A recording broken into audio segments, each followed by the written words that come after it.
मेरा हृदय पीड़ा से भरा हुआ है, क्रोध से भरा हुआ है।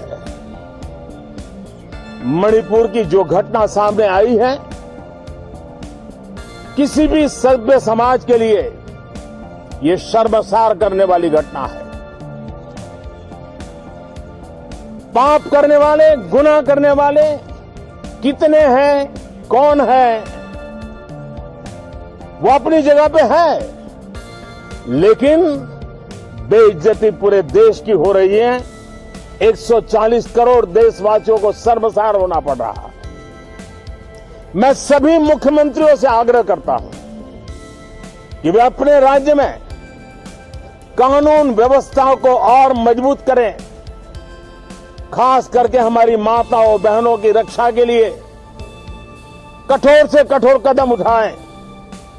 घटना चाहे राजस्थान की हो, घटना चाहे छत्तीसगढ़ की हो, घटना चाहे मणिपुर की हो, इस देश में, हिंदुस्तान के किसी भी कोने में, किसी भी की राज्य सरकार में राजनीतिक वाद विवाद से ऊपर उठ करके कानून व्यवस्था का महात्मा, नारी का सम्मान, और मैं देशवासियों को विश्वास दिलाना चाहता हूं, किसी भी गुनहगार को बख्शा नहीं जाएगा। कानून अपनी पूरी शक्ति से, पूरी सख्ती से एक के बाद एक कदम उठाएगा। मणिपुर की इन बेटियों के साथ जो हुआ है, इसको कभी माफ नहीं किया जा सकता है। बहुत बहुत धन्यवाद दोस्तों, कल जो देश के अंदर में एक बर्बरतापूर्ण हरकत हुई मणिपुर के अंदर में, उसने पूरे देश को तो अंदर से झकझोर ही दिया, साथ ही साथ में पूरा सिस्टम भी हिला डाला। पूरा सिस्टम मतलब सुप्रीम कोर्ट ने साफ साफ कड़े शब्दों में कहा यहाँ पर कि वो डीपली डिस्टर्ब है, यानी कि ऐसी चीजें देखकर माइंड डिस्टर्ब हो जाता है। ये बात आप लोगों ने देखी, मतलब ऐसा लगा कि मैंने कहा यार ये हो क्या रहा है, ठीक है। तो वो वाली चीज सुप्रीम कोर्ट ने साफ साफ बोली सेंट्रल गवर्नमेंट और मणिपुर को कि इसके ऊपर इमीडिएटली एक्ट किया जाए, क्योंकि जब भी कहीं लड़ाई होती है ना, वहां पर एक महिला को एक इंस्ट्रूमेंट के तौर पर यूज किया जाता है, कहीं ना कहीं वायलेंस दिखाने के लिए। ये हरकत यहाँ पर बोली ये हरकत यहाँ पर देखने को मिलती है, और डायरेक्ट किया है सेंट्रल गवर्नमेंट और मणिपुर की सरकार को कि इसके ऊपर इमीडिएट एक्शन लिया जाए। जैसे यहाँ पर ये जो चीज है जो सुप्रीम कोर्ट के सामने पहुंची, यानी कि उन्होंने शूमोटो एक्शन लिया है। शूमोटो एक्शन का मतलब समझते हो, किसी ने उनको बोला नहीं है कि आप लोगों को ये बोलना चाहिए सरकार को या फिर स्टेट गवर्नमेंट को। उन्होंने खुद से यहाँ पर ये वीडियो देखकर अपने आप से एक्शन लिया है यहाँ पर कि आप लोगों को ये करना चाहिए जरूर। और इसी के चलते यहाँ पर आप लोगों को पता है कि हमारे देश के अंदर में मॉनसून सेशन जो है वो स्टार्ट हो रहा है, तो उसके चलते भी यहाँ पर बहुत ही ये हा हुल्ला हुआ कल पार्लियामेंट में, आप लोगों ने देखा होगा। तो प्राइम मिनिस्टर मोदी साहब के द्वारा भी यहाँ पर अपनी जो बेसिकली इसके ऊपर एक तरीके से चुप्पी तोड़ी गई, क्योंकि ये माना जा रहा है कि पिछले 2 महीने से भी ज्यादा मणिपुर के अंदर में जो सिचुएशन चल रही है, उसमें अब तक प्राइम मिनिस्टर मोदी साहब के द्वारा कोई भी स्टेटमेंट नहीं दी गई थी। अब तक यहाँ पर कोई ना कोई ऐसी स्टेटमेंट या फिर कोई ना कोई ऐसा लॉ एंड ऑर्डर को मेंटेन रखने वाला सिस्टम सामने आना चाहिए था, पर लेकिन अब तक नहीं आया। तो पहली बार जब दिखा कि अब पानी जो है सर से ऊपर हो गया, प्राइम मिनिस्टर साहब के द्वारा भी अपनी स्टेटमेंट जो है वो सामने यहाँ पर रखी गई। तो इसको काफी ज्यादा क्रिटिसाइज किया गया कि आखिर इतना लेट क्यों। अब से पहले यहाँ पर आखिर इस चीज का इंतजार कर रहे थे कि कुछ ऐसा होगा कि जब यहाँ पर ये सही टाइम होगा बोलने का। तो ये एक नेक्स्ट लेवल की बात देखने को मिली कि देश के अंदर में देश को झकझोर देने वाली जब सिचुएशन सामने निकल कर आई, उसके बाद में यहाँ पर इस तरीके से आकर जो है बोला गया कि लॉ एंड ऑर्डर को मेंटेन रखा जाएगा। 150 भी ज्यादा लोगों की जान जा चुकी है, पूरा मणिपुर जो है वो दंगों की चपेट में है। लोग जो है अपना नॉर्मल काम नहीं कर पा रहे हैं, बच्चे स्कूल में नहीं जा रहे हैं, हॉस्पिटल एक तरीके से आप लोग समझ सकते हैं, स्कूल वगैरह जो भी चीजें हैं, नॉर्मल चीजें जो हम लोग अपनी लाइफ को एंजॉय करते हैं, वो कोई भी सिस्टमेटिक वे में वहां पर नहीं चल पा रही है। तो ये चीजें यहाँ पर देखने को मिल रही है। पर लेकिन अब मुद्दा यह है कि इनके साथ में कैसे डील किया जाए। 4 को भी पकड़ लिया गया है, जो एक तरीके से वो नहीं कहते, जो यहाँ पर जिनको साफ साफ पहचाना जा रहा है। पर लेकिन सबसे जो बुरी चीज देखने को मिलती है वो क्या है, वो है भीड़ की कोई शकल नहीं होती है। अगर देखा जाए तो भीड़ में अक्सर जो लोग काम करते हैं वो कई बार जो है बचकर निकल जाते हैं, पर भीड़ में भी सबसे ज्यादा मुझे चीज ये देखने को मिली, जो इतनी बड़ी ये सैकड़ों हजारों की भीड़ थी, क्या किसी के अंदर भी यार जरा सा भी मतलब एक तरीके से दिल नहीं था कि एक महिला के साथ में ऐसा हो रहा है, कोई अपोज करे। तो इसका मतलब है कि ह्यूमैनिटी जो एक तरीके समाज में जो है वो यहाँ पर मरती हुई नजर आ रही थी। आप लोगों ने देखा दिल्ली के अंदर में एक लड़के के द्वारा एक लड़की को कितनी बुरी तरह मारा गया था, उसको बेसिकली चाकू घोप घोप कर उसके ऊपर पत्थर मारकर। तो वो एक ऐसा इंसिडेंट था जिसने बुरी तरह लोगों को अंदर से झंझोर कर रखा था। उस टाइम पर भी बहुत सारे लोग पास से निकल रहे थे, कई सारे लोग जो है अपनी गाड़ी में, कुछ पैदल चल रहे थे, कुछ ऑटो वगैरह जा रहे थे।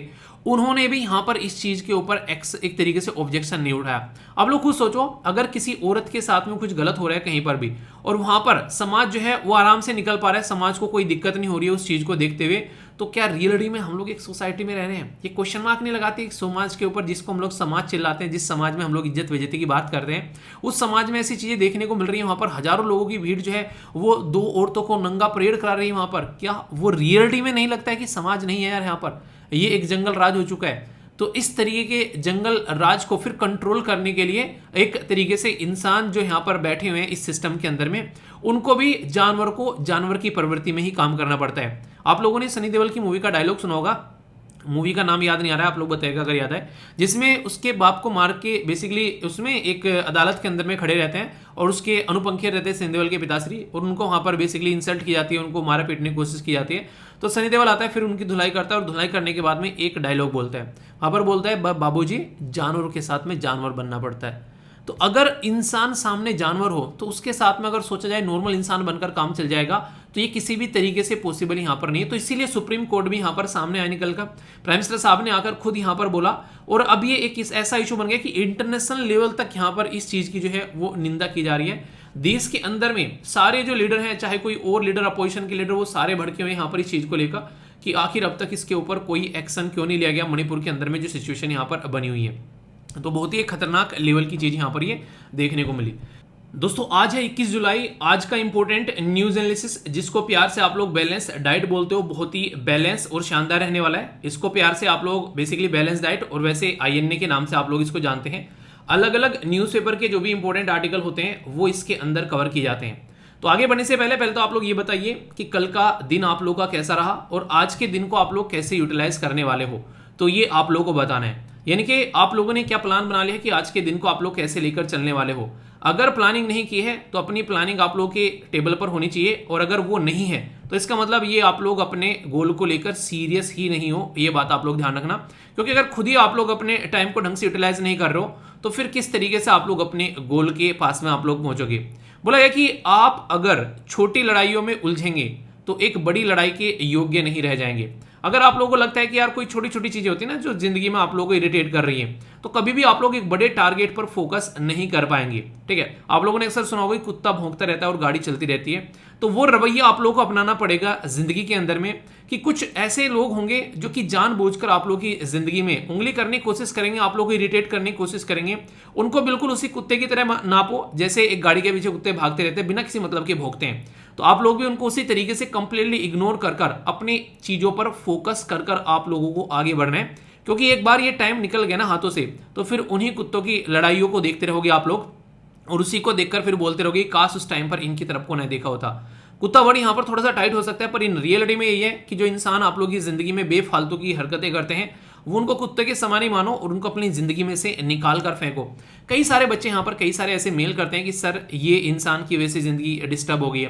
देखो, जो इंसान आपके लायक है ना वो आपके पास ही रहेगा, और जो आपके लायक नहीं है या फिर जो नालायक आप लोग बोल सकते हो वो किसी के पास कहीं भी क्यों ना जाए छोड़कर चला जाता है।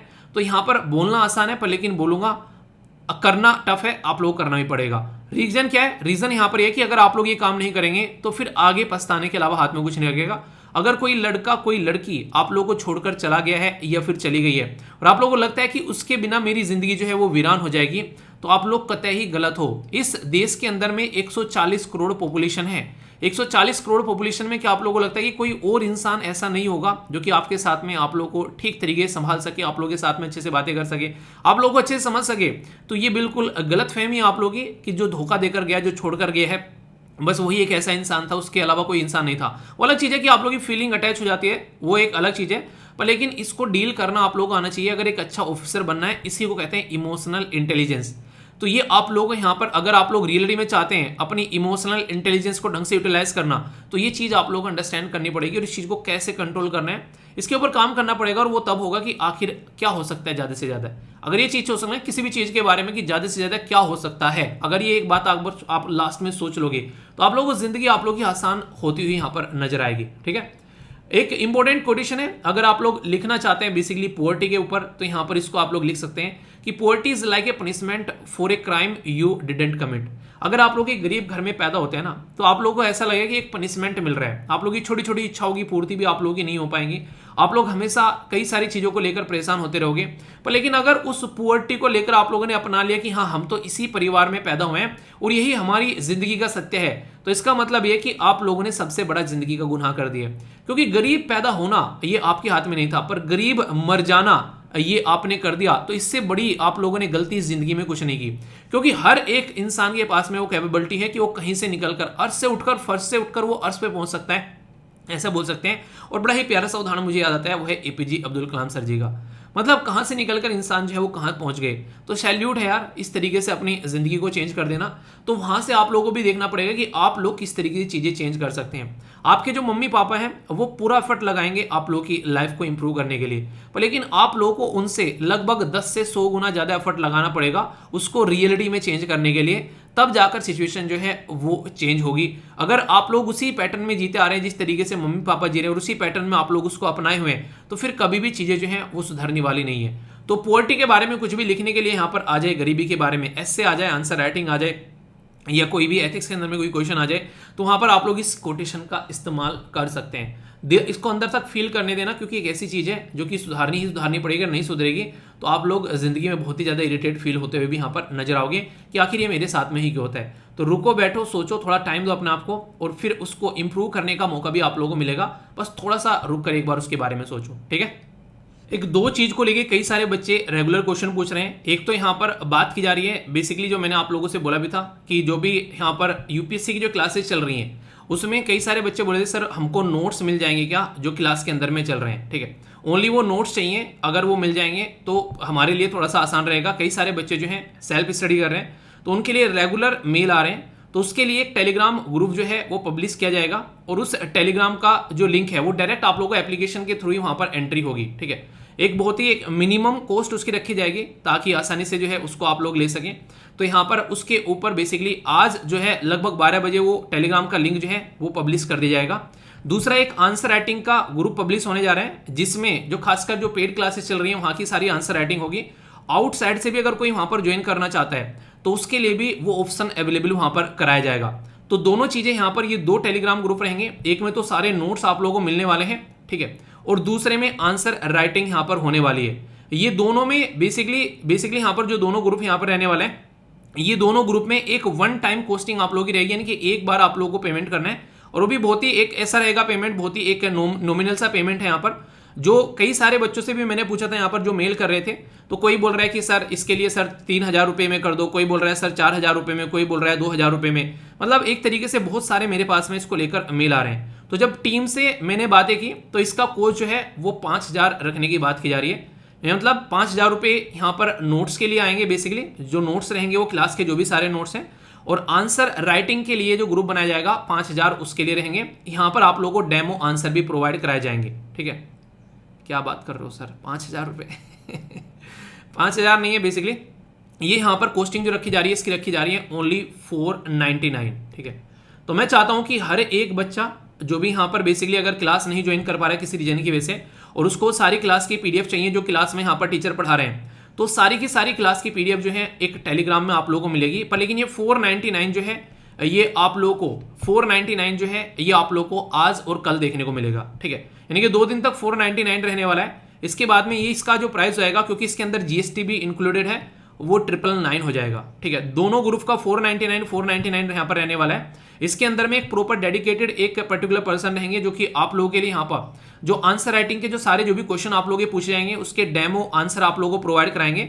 उसके बेस पर आप लोग अपना भी एनालिसिस कर सकते हैं, और दूसरे जो बच्चे क्वेश्चन पोस्ट कर रहे हैं उनके साथ भी आप लोग क्वेश्चन को बेसिकली एक तरीके से मैच कर सकते हैं। जो ऑलरेडी ग्रुप चल रहा है, ऑलरेडी यहाँ पर टेलीग्राम का आंसर राइटिंग का वो चलता रहेगा, ये एक्स्ट्रा है आप लोगों के लिए, खासकर जो सीरियस तैयारी करते हैं, क्योंकि जो फ्री में चल रहा है वहां पर टेलीग्राम पर दिक्कत क्या रहती है, मैं पकड़ नहीं पाता हूं वहां पर कि कौन सही इंसान है कौन गलत इंसान है। क्यों? क्योंकि वहां पर किसी की डिटेल नहीं रहती है वहां पर, ठीक है, तो वहां पर सबकी डिटेल नहीं रह पाती। यहां पर क्या रहेगा, जब एक छोटी सी पेमेंट हो जाएगी तो उस इंसान का अकाउंट नंबर भी रहेगा, उस इंसान का नाम भी रहेगा और उस इंसान का एड्रेस भी यहां पर आ जाता है। उसके बाद में अगर कोई बदतमीजी काटेगा तो फिर उसको 1 मिनट में सुधारा जा सकता है एक नेक्स्ट लेवल पर जाकर।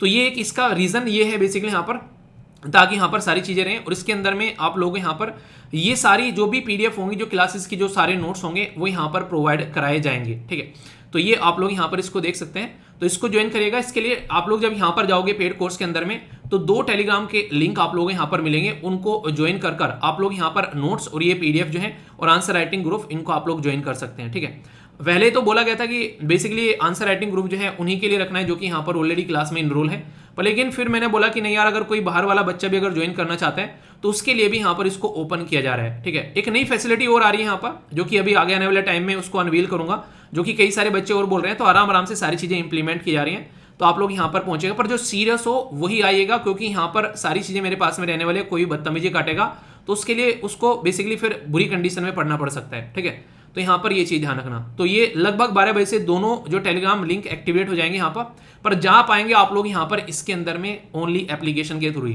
क्योंकि एप्लीकेशन के थ्रू अगर आप लोग जाओगे तो एक पूरा सिस्टमेटिक वे में प्रोसीजर यहाँ पर रहेगा, एक रजिस्ट्रेशन टाइप में आप लोग रहेगा, जिससे सारी चीजें जो है वो यहाँ पर डेटा के फॉर्म में रहेंगी, अगर कल को चीजों को आसान से हैंडल किया जा सके।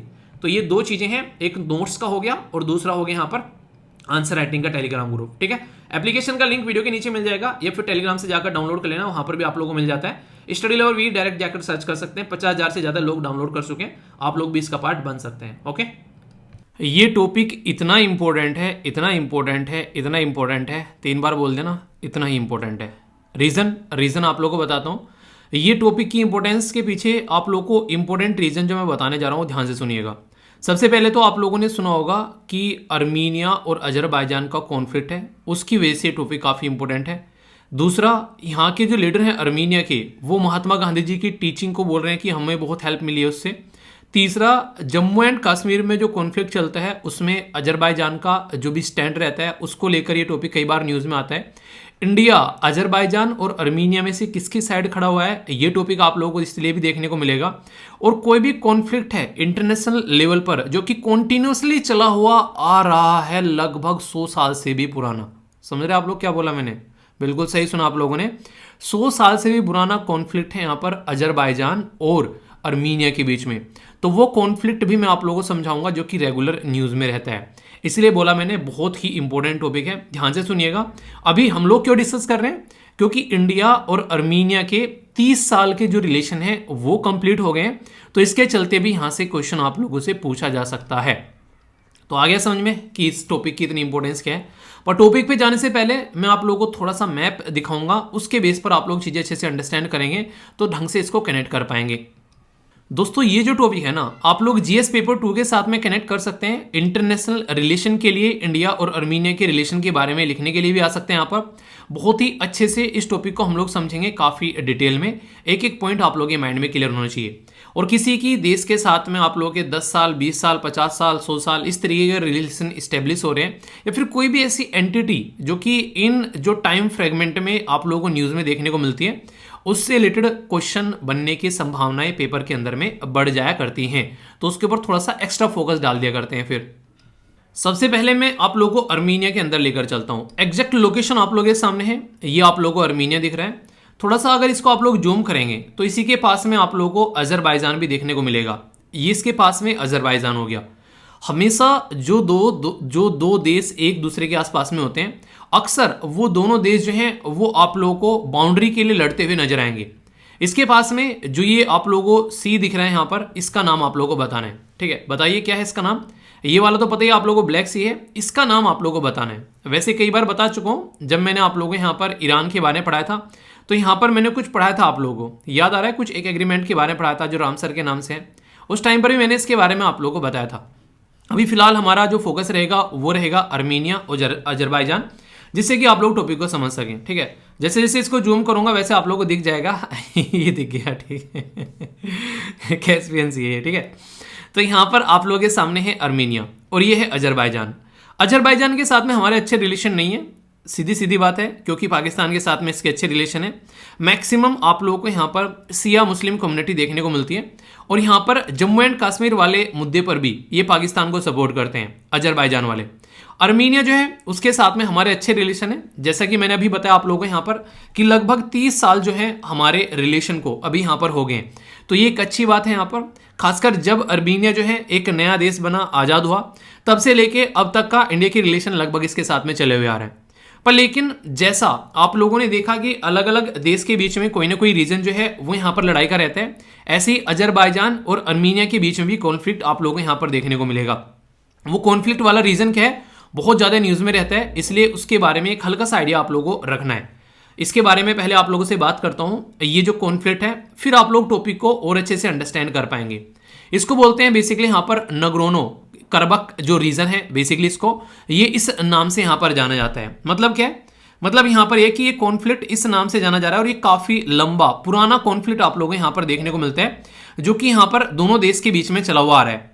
होता क्या है पुराने टाइम में, देखिए कई बार ऐसा रहता है कि बाउंड्री जो है फिक्स नहीं रहती है। जैसे चाइना की बदतमीजी आप लोगों ने देखी होगी, बार बार कई सारे रीजन को लेकर चाइना अपनी बदतमीजी काटता हुआ नजर आता है कि नहीं ये रीजन तो मेरा है। कोई भी आप लोग पुरानी चीजें जो सेट कर देते हैं, कई सारे देश जो हैं वो उसको एक्सेप्ट ही नहीं करते हैं। तो इसलिए इस तरह की कंडीशन आप लोगों को यहाँ पर देखने को मिलती है। तो कुछ यहाँ पर भी ऐसा ही हुआ। अगर पुराने टाइम में मैं थोड़ा सा आप लोगों को लेकर चलूं, जब अजरबैजान और अर्मीनिया सोवियत जो रिपब्लिक में थे 1921 में, तो उस टाइम पर यहाँ पर जो ये पर्टिकुलर रीजन था, ये पर्टिकुलर रीजन जिसके ऊपर आज के डेट में दोनों लड़ रहे हैं यहाँ पर, ठीक है, तो इसके बारे में बात कर रहा हूँ। ये बेसिकली आज की डेट में भी आप लोगों को अजरबैजान के अंडर में देखने को मिलेगा। पर दिक्कत क्या है, दिक्कत वही है जैसे हम लोगों ने बात की थी ना जम्मू कश्मीर वाले रीजन के बारे में, जो लीडर थे वहां पर वो हिंदू लीडर रूल कर रहे थे, पर मैक्सिमम पॉपुलेशन वहां पर मुस्लिम हुआ करती थी, ठीक है। इसी तरीके से जो ये पर्टिकुलर रीजन है यहाँ पर आज की डेट में देखने को मिलेगा, इस पर्टिकुलर रीजन में मैक्सिमम जो पॉपुलेशन है वो आप लोगों को यहाँ पर क्रिश्चियन देखने को मिलेगी। और वो किससे कनेक्टेड है यहाँ पर, वो अर्मीनिया के साथ में कनेक्टेड है। जैसे कि आप लोगों को बेलगावी वाला रीजन है अभी यहाँ पर कर्नाटक के पास में, पर लेकिन रीजन क्या है यहाँ पर, उसमें मैक्सिमम महाराष्ट्र जो एक तरीके से मराठी बोलने वाले लोग हैं, तो इसलिए बार बार मुद्दा उठता रहता है यहाँ पर। तो इसी तरीके से आप लोग कंपेयर करने के लिए यहाँ पर इसको देख सकते हैं। सोवियत यूनियन के टाइम पर जब आप लोग बात करें, ये भी एक बार को देखने को मिला कि इस रीजन को ये बोला गया 1980s के पास में आकर कि यार इस रीजन को ऑटोनॉमी दे देते हैं। पर लेकिन आप लोगों को पता है जैसे जम्मू कश्मीर वाला मैंने रीजन बताया, उसको ऑटोनॉमी देने की बात की गई तो पाकिस्तान ने जाकर उसके ऊपर अटैक कर दिया। वो डायरेक्ट नहीं किया, कबीलाई जो एक तरीके से उनके थ्रू अटैक यहाँ पर कराया गया, तो इसकी वजह से दिक्कतें देखने को मिली। जैसे यहाँ पर इसको ऑटोनोमस रीजन देने की बात की गई और फिर यहाँ पर कुछ ऐसा माहौल बना, बेसिकली इसके लिए एक असेंबली बनाएगी और लोगों से वोट कराएगी। तो जो वोट है वो यहाँ पर अर्मीनिया के फेवर में आ गई कि ये जो रीजन है वो अर्मीनिया को मिलना चाहिए। अब एक कंट्री है अजरबैजान जो कि उस रीजन को अपने कंट्रोल में किए बैठा है। अब तुमने वोट करा दिया कि इस रीजन को अर्मीनिया को दे दो, क्या अजरबैजान इसको अपने हाथ से जाने देगा? तो ये बड़ी ही नॉर्मल सी बात है, नहीं जाने देगा। रीजन क्या है, रीजन खुद की पॉलिटिकल चीज है, खुद के सेंटीमेंट्स जो इसके साथ में कनेक्ट होते हैं, तो उसके चलते लोग जो हैं वो यहाँ पर आपस में आमने सामने लड़कर खड़े हो जाते हैं। तो यहाँ से चीजें जो हैं वो काफी ज्यादा गहरा गई और यही पर्टिकुलर रीजन बना। पहले यहाँ पर ये दे दिया बेसिकली अजरबैजान को, फिर बोला इसको ऑटोनोमस बना देते हैं और फिर बोला अर्मीनिया को दे देते हैं वोट कराकर, पर उसके चलते यहाँ पर अजरबैजान नहीं माना और दोनों के बीच में मिलिट्री कॉन्फ्लिक्ट हो गया। ये मिलिट्री कॉन्फ्लिक्ट जो है ये तब से चला हुआ आप लोग यहाँ पर देखने को मिलेगा, ऐसे ही यहाँ पर चला हुआ आ रहा है। तो ये जो मिलिट्री कॉन्फ्लिक्ट है इसमें हम लोग वैसे तो हम लोग इसमें नॉर्मली चुप रहा करते थे, पर अब फिलहाल हम लोग खुलकर अर्मीनिया की सपोर्ट में यहाँ पर है। मतलब आज की डेट में अगर कोई आप लोगों से पूछे कि इस पर्टिकुलर कॉन्फ्लिक्ट में इंडिया कहाँ पर खड़ा हुआ है, तो आप लोग आंख बंद कर यहाँ पर बोल सकते हैं कि इंडिया जो है वो आज की डेट में खड़ा हुआ है अर्मीनिया की साइड में। आप लोग बोलेंगे सर ऐसे खुल्लम खुल्ला खड़े हो गए हम लोग अर्मीनिया की साइड में जाकर, तो इसके बारे में भी मैं आप लोगों से थोड़ी सी बात करूंगा जिससे आप लोग टॉपिक को थोड़े से और डिटेल में समझ पाएंगे आखिर मैंने ऐसा क्यों बोला। इसके चलते कुछ बातें मैं आप लोग को बताऊंगा इंडिया और अर्मीनिया के रिलेशन के बारे में। सबसे पहले तो हिस्टोरिकल टाई के बारे में बात करते हैं। आज की डेट में भी इंडिया और अर्मीनिया के जो पॉलिटिकल रिलेशन है वो एक्टिव है। एक्टिव का मतलब क्या होता है, अभी भी हमारा और उनके बीच में आसानी से आवागमन चलता रहता है, हमारे डिप्लोमेट्स उनके डिप्लोमेट्स, हमारे लीडर उनके लीडर, तो इस तरीके से आप लोगों को देखने को मिलेगा। इसके साथ में हमारे एक्टिव रिलेशन है और खासकर अर्मीनिया जैसे इंडिपेंडेंट हुआ 1991 में, हमने 1992 में अगले ही साल इनके साथ में अपने रिलेशन जो है वो मेंटेन करना स्टार्ट कर दिए। इसी के साथ में यहां पर अगर आप लोग देखेंगे इंडियन एम्बेसी इनके जो रीजन में जाकर यहां पर खुलेगी हमारी, वो मतलब एक तरीके से यहां पर ज्यादा से आजाद हुआ। तो 1999 में यानी कि 8 साल बाद हम लोगों ने यहां पर क्या किया, अपनी एम्बेसी भी ओपन कर दी। तो ये आप लोग समझ सकते हैं। तो दूतावास खोला गया यहां पर, जो कि इनका यहां पर येरेवन वाला रीजन है इसके अंदर में। इसी के साथ में अर्मीनिया जो है वो ओनली कॉमनवेल्थ इंडिपेंडेंट स्टेट है, कंट्री जो कि इंडिया के साथ में डिप्लोमेटिक रिलेशन रखता है, खासकर रसिया के बाद में। ठीक है, तो ये आप लोग यहां पर समझ सकते हैं।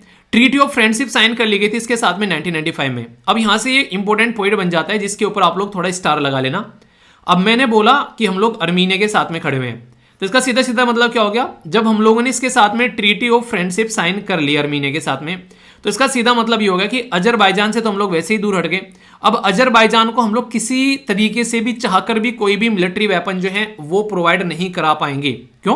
क्योंकि दूसरे के साथ में हमारी दोस्ती है। अगर हम लोगों ने इसके साथ में फ्रेंडशिप ट्रीटी साइन कर ली है और फिर भी हम लोग हथियार जो हैं वो अजरबैजान को दिए जा रहे हैं, तो कोई मतलब बन नहीं जाता है। तो हमारे हाथ जो हैं वो इस ट्रीटी से भी बंधे हुए हैं, इसलिए चाहकर भी हम लोग जो है अजरबैजान को सपोर्ट नहीं कर पाएंगे। और यहां पर ये जो ट्रीटी हो गई इसके चलते हम लोग अर्मीनिया को सपोर्ट कर रहे हैं। 2020 में अर्मीनिया को 40 मिलियन की आर्म डील की इंडिया ने, जिसमें हमारी जो यहां पर स्वास्थ्य रडार जो है वो हम लोगों ने इनको दी। इसका मतलब क्या हो गया, हम लोग एक रीजन है जो कि कॉन्फ्लिक्ट है किसी दूसरे रीजन के साथ में, अर्मीनिया और अजरबैजान के आपस में, और हम लोग एक कंट्री को यहां पर हथियार दे रहे हैं। तो इसका मतलब क्या हो गया, इसका मतलब सीधा सीधा ही हो गया ना कि हम लोग सपोर्ट कर रहे हैं उस कंट्री को। तो ये खुलेआम एक तरीका सपोर्ट बोला गया कि इंडिया जो है उसने अभी यहां पर रॉकेट और एम्यूनिशन जो हमारी कंट्री के द्वारा बनाए गए हैं इंडिपेंडेंटली, जैसे कि पिनायका मल्टी बैरल रॉकेट लॉन्चर, इसी के साथ में man portable anti tank guided missile, ये भी हम लोगों ने अभी रिसेंटली अक्टूबर के महीने में यहां पर 2022 में इनके साथ में एग्रीमेंट जो है वो साइन किए। इससे क्या समझ में आया आप लोगों को? इससे सीधी सीधी बात ये समझ में आ गई कि अब यहां पर आप लोग समझ सकते हैं रसिया और यूक्रेन के बीच में कॉन्फ्लिक्ट चल रहा है। तो जो भी देश जो है यहां पर वो रसिया के सपोर्ट में खड़े हुए हैं वो आप लोगों को पता है, और जो यहां पर यूक्रेन के सपोर्ट में खड़े हैं वो भी आप लोगों को पता है। खुलकर नहीं बोल रहे हैं बहुत सारे देश, जैसे इंडिया वो खुलकर नहीं बोल रहा है कि वो एक तरीके से रसिया को सपोर्ट कर रहे हैं, पर लेकिन जो उसके स्टेप होते हैं, जो उसके एक तरीके से कार्यक्रम होते हैं इंटरनेशनल सिनेरियो को ध्यान में रखते हुए, उसके ध्यान से साफ साफ दिखता है कि इंडिया जो है वो रसिया को सपोर्ट कर रहा है एक तरीके से, ऐसा आप लोग बोल सकते हैं। ऐसे ही यूएसए ने अभी यहां पर ट्रिलियंस ऑफ रुपीज जो है यूक्रेन को सपोर्ट करने की बात की, खुल्लम खुल्ला सामने आ रहा है कि हाँ मैं यूक्रेन को सपोर्ट कर रहा हूं।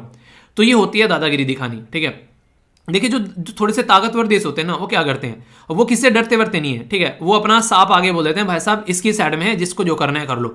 यहां पर आप लोग देखो, अब तक हम लोग क्या करते थे, इजराइल के साथ में हमारे कैसे रिलेशन हम लोग उसको छिपा कर रखा करते थे, वो नहीं कहते कि एक तरीके से लुका छुपी वाला प्यार। पर लेकिन जब से यहां पर प्रेजेंट गवर्नमेंट है उसने खुल्लम खुल्ला इजराइल के साथ में अपने रिलेशन डिक्लेयर किए कहीं ना कहीं, और जाकर उनसे रिलेशन मेंटेन करना स्टार्ट कर दिया अच्छे से।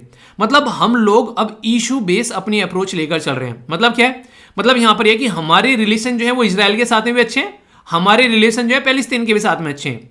ये बिल्कुल जो सीखी ना हम लोगों ने, जो चीजें हम लोग किससे सीखते हैं, हम लोग अक्सर उन लोगों से सीखते हैं जो अपने आप को बहुत चतुर मानते हैं। जैसे कि अगर हम लोग बोलें कि इजराइल और पैलेस्तीन अपने आप में लड़ रहे हैं, हम लोग बोलेंगे यार इजराइल और पैलेस्तीन तो अपने आप में लड़ रहे हैं, तो यहां पर हम लोग दोनों के दोस्त कैसे हो सकते हैं।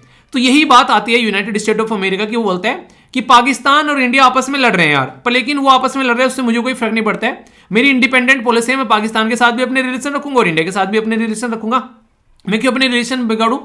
तो यही पैटर्न जो है इंडिया ने फॉलो करना स्टार्ट कर दिया। अब जो भी देश आपस में लड़ रहे हैं, इंडिया बोले यार तुम आपस में लड़ रहे हो, यूएसए और रसिया आपस में लड़ रहे हैं, भैया मैं क्यों अपने रिलेशन बिगाड़ू, मेरे रसिया के साथ भी अच्छे हैं और यूएसए के साथ भी अच्छे हैं। यूएसए बोलता है कि रसिया से अपने रिलेशन बिगाड़ लो, क्यों बिगाड़े भाई, तूने हमले बोले थे पाकिस्तान से अपने रिलेशन बिगाड़ ले, तूने बिगाड़े नहीं बिगाड़े, तो हम क्यों बिगाड़ ले। तो यानी कि जूता भिगो भिगो कर उल्टा मार दिया भाई। ठीक है, और यही रियलिटी में चलता है इंटरनेशनल रिलेशन के पॉइंट ऑफ में। कोई भी परमानेंट दोस्त, कोई भी परमानेंट दुश्मन नहीं होता है तो बस परमानेंट इंटरेस्ट, यानी कि आप लोग का इंटरेस्ट क्या है, और वो इंटरेस्ट होता है आपके देश के हित में। अगर वो इंटरेस्ट आपके देश के हित में तो फिर सारी चीजें सही है, वरना सारी चीजें यहां पर गलत है। तो ये बात आप लोग यहां पर ध्यान रखिएगा। इतना सिनेरियो समझ में आ गया ना कि मतलब चल क्या रहा है यहां पर, हम लोग क्यों इस पॉलिसी को लेकर चल रहे हैं। तो इस तरीके से आप लोग समझिए, क्योंकि अजरबैजान खुल्लम खुल्ला यहां पर पाकिस्तान को सपोर्ट करता है जब भी जम्मू एंड कश्मीर वाला मुद्दा आता है। अब जब सामने वाला इतना बेशरम हो चुका है तो हमको क्या जा रहा है, हमने भी बोल दिया ले भाई तू कर सपोर्ट, हमने भी रख दिया हथियार ले जाके वहां पर। ठीक है, तो ऐसे आप लोग समझ सकते हैं। सप्लाई चेन में अगर बात करें, अर्मीनिया जो है वो काफी अच्छा हम लोगों को कई सारे एरिया में अगर बात करें, खासकर एक कनेक्टिविटी के बारे में अगर बात करें तो ये एक अच्छे लेवल पर खासकर यूरेशियन कॉरिडोर का हमारे लिए यहां पर काम करता है जब हम लोग कनेक्टिविटी के बारे में यहां पर बात करेंगे। इसी के साथ में तुर्की एक ऐसा कंट्री जो कि पगलाया हुआ है, ठीक है, इंडिया के बारे में खुल्लम खुल्ला वैसा पाकिस्तान को सपोर्ट करता है। इवन ये भी बात चल रही थी पिछले कुछ दिनों में तो कि तुर्की जो है वो पाकिस्तान को यहां पर एक तरीके से लड़ा के भेजेगा पाकिस्तान के साथ में एक तरीके से सपोर्ट करने के लिए। और इसी के साथ में तुर्की जो है पाकिस्तान को हर तरीके से सपोर्ट करता है। ऑर्गेनाइजेशन ऑफ इस्लामिक कोऑपरेशन में जब ये बात आती है, तुर्की झंडा गाड़ता है पाकिस्तान के हित में कि हाँ पाकिस्तान को सपोर्ट करेगा। और वही तुर्की जो है वो अजरबैजान को सपोर्ट कर रहे हैं। तो हम लोगों को भी यहां पर मौका मिल गया कि भाई साहब तुम अजरबैजान को सपोर्ट कर रहे हो, तो हम लोगों ने अपना काम करने स्टार्ट कर दिया। ठीक है, तुम करो अजरबैजान को सपोर्ट। अजरबैजान को सपोर्ट क्यों कर रहे हैं, अब यहां पर भी मुद्दा आप लोग समझिए। देखिए, अक्सर ना पड़ोसी दोस्त मिलते हैं और पड़ोसी से दूर वाला पड़ोसी, अक्सर ना पड़ोसी दुश्मन मिलते हैं और पड़ोसी के दूर वाला पड़ोसी दोस्त मिलते हैं। यानी कि इसलियत में देखा जाए तो तुर्की जो है, अगर आप लोग यहां पर ध्यान से देखेंगे, तुर्की का जो बॉर्डर है वो अर्मीनिया के साथ में मिलता है और तुर्की जो है यहां पर अर्मीनिया के साथ में बॉर्डर मिलता है, तो कोई ना कोई कॉन्फ्लिक्ट होगा। तो इसलिए यहां पर ये चाहता है कि अपना एक तरीके से ना वर्चस्व बनाए रखने के लिए अर्मीनिया के दुश्मन को सपोर्ट करने स्टार्ट कर देते हैं। और वैसे भी रीजन है, तुर्की में जो है आप लोगों को मुस्लिम कम्युनिटी देखने को मिलेगी और यहां पर अजरबैजान में भी, और अर्मीनिया में आप लोगों को यहां पर एक तरीके से आप लोग बोल सकते हैं, जो आप लोग यहां पर बोलेगा जो कम्युनिटी है वो यहां पर दूसरे रिलीजन की है, ठीक है। तो इसलिए भी यहां पर आप लोगों को यहां पर ये चीजें इस तरीके से देखने को मिलेगी, यानी कि दोनों में ये डिफरेंस आप लोगों को यहां पर नजर आएगा। किसी चीज को सपोर्ट करने के पीछे कुछ ना कुछ बेस आप लोगों को देखने को मिलता है। तो वो जो बेस है वो यहां पर ये बेस आप लोगों को देखने को मिलेगा कि कम्युनिटी का जो डिफरेंस है यहां पर, क्योंकि अगर एक पर्टिकुलर कम्युनिटी दूसरी पर्टिकुलर कम्युनिटी के साथ में लड़ रही है यहां पर, तो यहां पर अपनी जो कम्युनिटी है उसके साथ में इंसान जो है वो अक्सर खड़ा हुआ मिलेगा, ना कि दूसरी कम्युनिटी के साथ में। ये तो इलेक्शन में देख लो, अपने रिलीजन के लोगों को लोग अक्सर जो है वोट देते हुए नजर आते हैं। तो वही पैटर्न आप लोगों को यहां पर भी देखने को मिलता है। तो ये काफी इंपॉर्टेंट है जो आप लोग यहां पर समझ सकते हैं। तो तुर्की को काउंटर करने का एक अच्छा तरीका है यहां पर, जो तुर्की अपना एम्पायर बढ़ाना चाहता है, वो ना अपने आप को चाहता है कि एक ऑटोनोम एम्पायर हुआ करता था पुराने टाइम में, वो फिर से चाहता है कि मैं ऑटोनोम एम्पायर बन जाऊं, यानी कि मैं यहां पर इस एरिया को मैं टैकल करूं। ये आप लोगों को देखने को मिलेगा, ठीक है। तो रिसेंट जब हम लोगों ने यहां पर अपने एक्सपोर्ट किए यहां पर जो हथियार हैं, तो तुर्की को मिर्च लगती है यहां पर कि हाँ अर्मीनिया की साइड में हम लोग आकर खड़े हो गए, तो यहां पर इन सबको यहां पर कहीं ना कहीं मिर्ची लगना स्टार्ट हो जाती है। तो यहां से आप लोग कनेक्ट कर सकते हैं कि हमारा किस तरीके से आज के डेट में जियोपॉलिटिकल मुद्दा यहां पर चल रहा है, यानी कि फूंक फूंक कर कदम रखने पड़ते हैं भाई साहब जब ऐसे कोई इशू निकल कर आता है। जियो स्ट्रेटेजिक बेनिफिट के यहां पर पाकिस्तान जो है आज के डेट में आप लोग देखते हैं वो काफी मैन और मिलिट्री हार्डवेयर सप्लाई कर रहा है अजरबैजान को। अबे मतलब खुद यहां पर देश के अंदर में भुखमरी छाई हुई है यहां पर, अपनी जो एक तरीके से ना उन्हें कहते हैं कि अपनी जो नीचे रखी जाने वाली चटाई है बेसिकली, जिस पर अपनी एक तरीके से आप लोग एक नहीं फैलते हैं थोड़ा सा वर्ड जो है मुझे गलत याद आ रहा है, मैं बोलना नहीं चाह रहा उसको, मतलब तुम्हारी मतलब एक तरीके से बैठने के लिए तुम्हारे पास में कुर्सी नहीं है और तुम हो कि दूसरे को मतलब सोफा दिए जा रहे हो, ठीक है, उसको बैठ दिए जा रहे हो लेटने के लिए। तो वो वाली चीजें यहाँ पर आप लोग समझ सकते हैं, ठीक है। डिसेंट वर्ड यूज करने पड़ते हैं गुस्सा आते हुए कई बार, ठीक है ना, जब इनकी हरकतें देखने को मिलती है ना, मतलब अपने घर में आग लगी हुई है, तुम्हारे घर में लोग जो है अपने हाथ ताप रहे हैं तुम्हारे घर में जो आग लगी हुई है उसके चूल्हे के तुम्हारी आग पे, और तुम जो है दूसरे घर में अंगारे फेंक रहे हो, ठीक है, पहले अपनी आग बुझा लो। तो वो कंडीशन आप लोग समझ सकते हैं। अजरबैजान जो है उसने अगर बात करें अभी रिटर्न किया था फेवर जो ऑफर किया गया यहां पर जियोपॉलिटिकल बेनिफिट टू पाकिस्तान, क्योंकि कंडीशन और ज्यादा खराब होती नजर आती है। अजरबैजान सक्सेस रहा यहां पर इन अर्मेनिया, काफी यहां पर एक तरीके से सिग्निफिकेंसली एनर्जाइज किया जब पाकिस्तान के थ्रू यहां पर कॉन्सिक्वेंसेज होते हैं ना, देखिए हर एक इंसान अपनी रोटी सेकने आ जाता है, तो वही कंडीशन आप लोगों को यहां पर देखने को मिलेगी। देखिए कंडीशन देखो क्या होता है, अगर आप लोग इन चीजों को ध्यान से समझना स्टार्ट करोगे ना, कोई भी अगर ऐसे कॉन्फ्लिक्ट में कहीं पर भी है वो आप लोगों को बिना किसी बेनिफिट के यहां पर देखने को नहीं मिलेगा। ये पॉइंट फिर से मैं आप लोगों को बताता हूं यहां पर क्या क्या, जैसे यहां पर फेवर मिल रहा है पाकिस्तान, मतलब क्या हो रहा है, जैसे अर्मीनिया यहां पर जीतकर वो अजरबैजान यहां पर जीतकर आ रहा है, तो पाकिस्तान को यहां पर कहीं ना कहीं फेवर मिलता आप लोगों को नजर आएगा इस पर्टिकुलर रीजन में, क्योंकि पाकिस्तान का पलटा जीत रहा है यहां पर।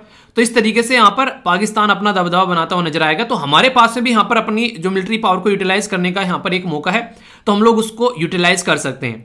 पर लेकिन इस पर्टिकुलर रीजन में कनेक्टिविटी बनाने के लिए इंडिया जो है वो international north south transport corridor और इसी के साथ में ईरान के द्वारा जो बैक किया जाने वाला ब्लैक सी पर्शियन गल्फ ट्रांसपोर्ट कॉरिडोर जो है उसको भी यहां पर सपोर्ट करता है। तो इन रीजन में सबसे ज्यादा जरूरत है कि शांति बनाए रखना, अगर शांति रहती है तो सारी चीजें अच्छे से चलती है। अब आप लोग समझ में आ रहा होगा कि क्या क्या कंडीशन है यहाँ पर, लड़ना अपनी जगह पर लेकिन इसी के साथ में शांति बनाए रखना भी काफी ज्यादा जरूरी है, ठीक है। ये देख सकते हैं आप लोग, यहाँ पर एक मैप दिखाया गया जो काफी पुराना आप लोग यहाँ पर देखने को मिलेगा।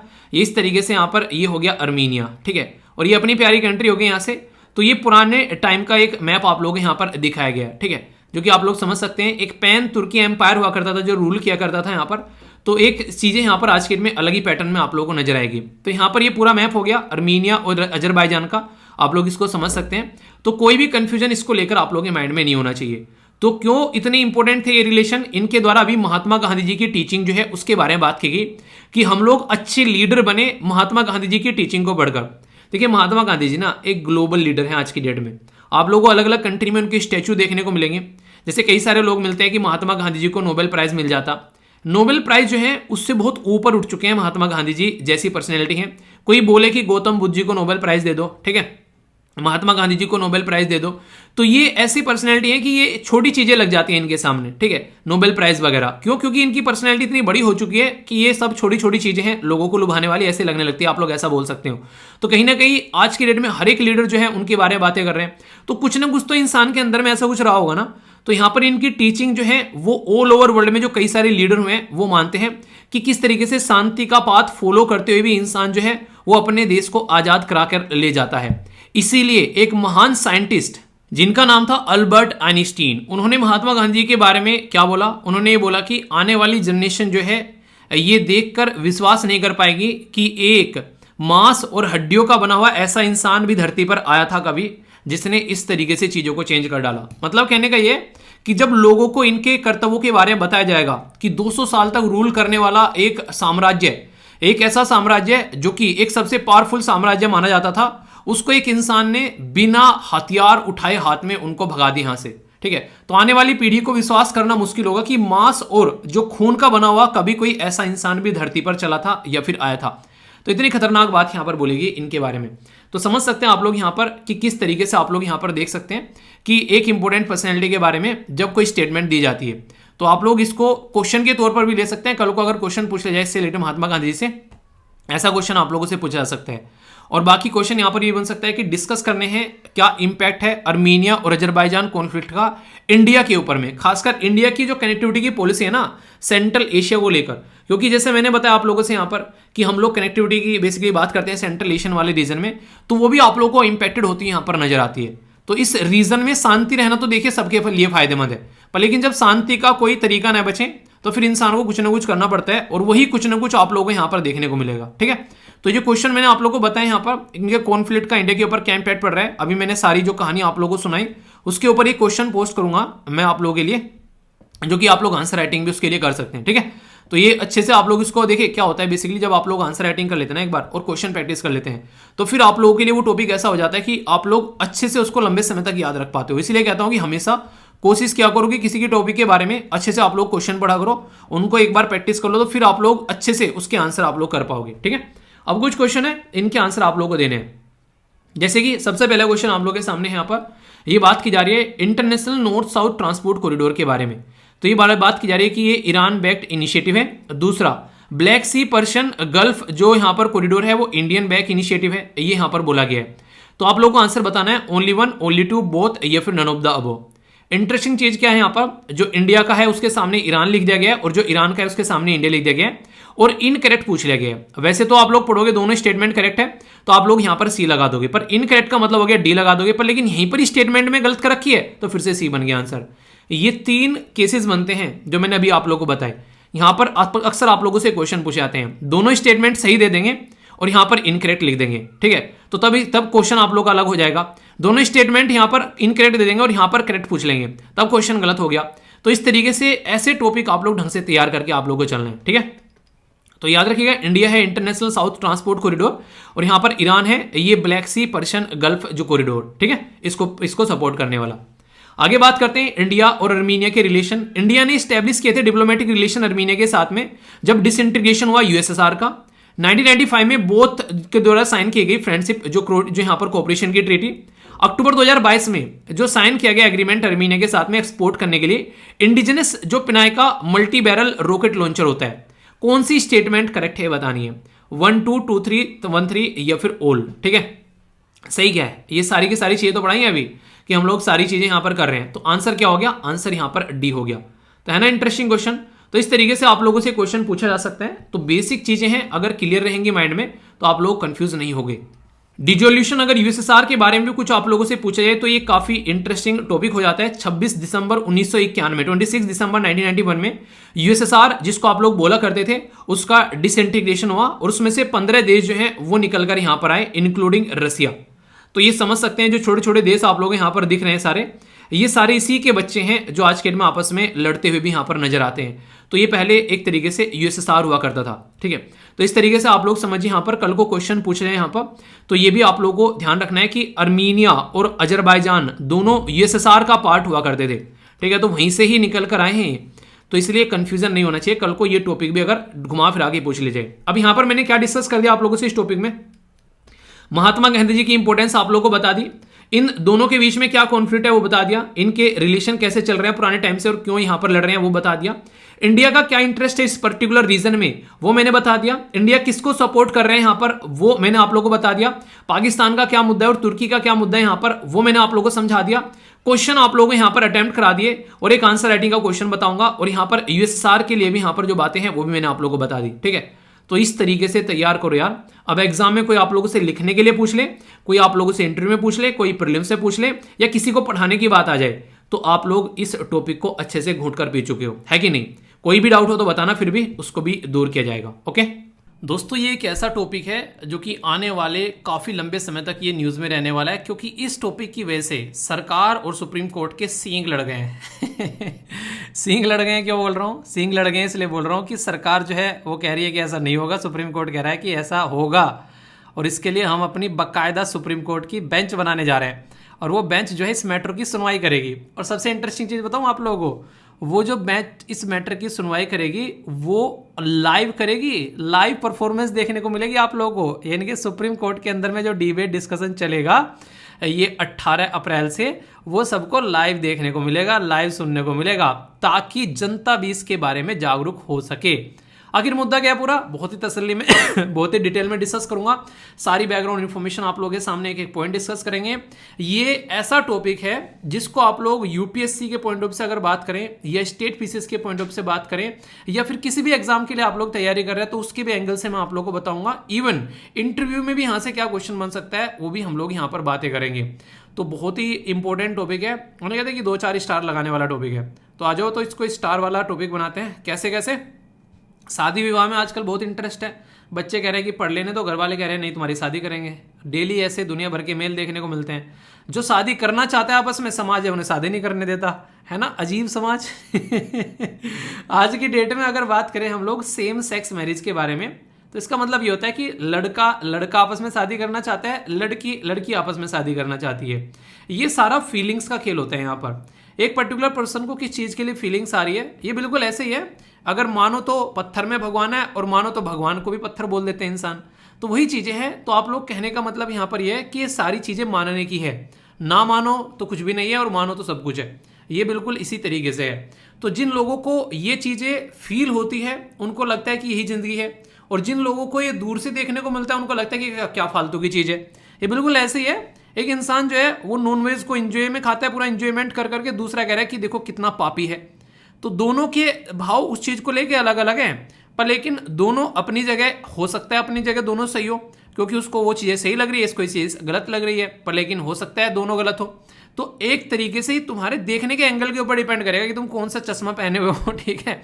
जैसे कलर का चश्मा वैसी चीज़ें दिखाई देंगी आप लोगों को। तो ये कुछ टॉपिक भी ऐसा ही है यहाँ पर। इस टॉपिक में आगे घुसने से पहले मैं आप लोगों को एक कॉन्सेप्ट क्लियर करना चाहता हूँ। एक होता है जुडिशियल एक्टिविज्म और एक होता है जुडिशियल ओवररीच। इनमें डिफरेंस पता है क्या है? इनमें एक बहुत ही माइन्यूट सा डिफरेंट है, वो नहीं कहते कि महीन सी लाइन है। अगर ओवररीच बोले, और बेसिकली जो जुडिशियल एक्टिविज्म है वो तो एक पॉजिटिव कैटेगरी में आता है कि जुडिशरी एक्टिव हो रही है ऐसे मुद्दों को लेकर जो कि समाज में बहुत ही ज़्यादा इंपॉर्टेंस रखते हैं। पर लेकिन ओवररीच का मतलब क्या हो गया कि जुडिशरी ने भाई साहब बिल्कुल गवर्नमेंट के पाले में जाकर गेंद जो है उठाकर अपने पाले में लाकर रख ली कि ये कानून भी है हम ही बनाएंगे। मतलब क्या है?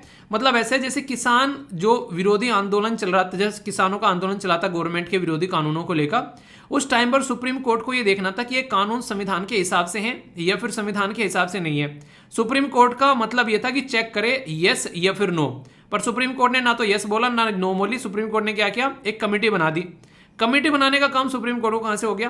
तो ऐसी ऐसी चीजें जो होती हैं वो आती है कि सरकार के मैटर में जाकर इंटरफेयर कर देना।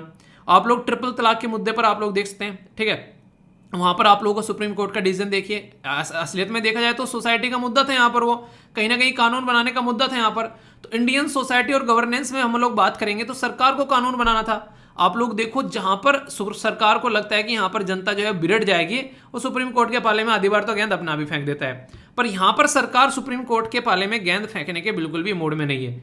तो इसलिए यहां पर जहां पर सुप्रीम कोर्ट अपने आप खींच लाता है गेंद, तो यहां पर वही बातें देखने को मिल रही है, सुप्रीम कोर्ट अपने आप खींच के ला रहा है गेंद। और जहां पर मैटर होता है कानून का कि पार्लियामेंट में प्रॉपर डिबेट और डिस्कशन होने के बाद में ये कानून जो है वो पास होना चाहिए, तो उस कानून को वो एक तरीके से बाईपास करके सुप्रीम कोर्ट अपना डिसीजन देता है कि भाई साहब ऐसे करो, ठीक है। उसके बाद में फिर सरकार जो है वो कानून बनाती है। तो ये क्या हो गया कि सरकार के एरिया में कबड्डी कबड्डी कबड्डी करता हुआ चला गया बेसिकली सुप्रीम कोर्ट, और उसको छू के टच करके चलाया कि पॉइंट हो गया मेरा, अब हम करेंगे इसके ऊपर काम। तो आप लोग ऐसे चीजें यहां पर समझ सकते हैं। अभी मुद्दा क्या है? मुद्दा यहां पर यह कि सरकार कह रही है कि अगर यहां पर सेम सेक्स मैरिज को अलाउ कर देते हैं तो ये जो समाज में हम लोग रहते हैं उस समाज के ताने बाने को बर्बाद करके रख देगा। सुप्रीम कोर्ट ये कह रहा है कि सेम सेक्स मैरिज अगर कोई कर रहा है तो वो उसका फंडामेंटल राइट है, उस इंसान का राइट टू प्राइवेसी का अधिकार है। वो इंसान जब उसको राइट टू प्राइवेसी का अधिकार मिल चुका है, केस पुत्र स्वामी केस के बाद में 2017 में हमारे संविधान के अंदर में आर्टिकल 21 के तहत में, तो फिर उसको आप लोग शादी करने से क्यों रोक रहे हो? वो अपनी जिंदगी अपने हिसाब से व्यतीत करेगा, आप लोग कौन होते हैं उसमें इंटरफेयर करने वाले? सरकार कह रही है कि ठीक है इंटरफेयर नहीं कर रहे हैं, पर लेकिन अगर कुछ ऐसा काम समाज में होने लगे जिसकी वजह से पूरे समाज में कुछ ऐसी चीजें फैल जाएं, वहां पर चीजें जो है वो गलत तरीके से होने लगे, तो ये बहुत ही ज्यादा बर्बादी कर सकता है यहाँ पर। तो उसके चलते कई सारे मुद्दे आप लोगों को यहाँ पर इस पर्टिकुलर जो आर्टिकल के अंदर में देखने को मिलेंगे, एक एक करके डिस्कस करेंगे। कहीं ना कहीं से कोई ना कोई चींटी की कतार निकल के आती है। आप लोगों ने देखा ना कि चींटी की कतार कहाँ जा रही है, तो उसी के बारे में बात करेंगे। चींटी की कतार जो है कई सारे केसेस से निकल कर आती है। एक केस था जिसको बोलते हैं नवतेज सिंह जौहर वर्सेस यूनियन ऑफ इंडिया का केस, जो कि 2018 का केस था। इसने क्या किया? इसने सबसे पहले तो ये काम कर दिया कि जो सेक्शन आप लोगों ने सुना होगा 377 सेक्शन था, 377 को बहुत सारे लोगों ने ऐसे भी करके लिखा, ठीक है, कि ये दोनों जो मिल गए हैं, मतलब क्या था इसका?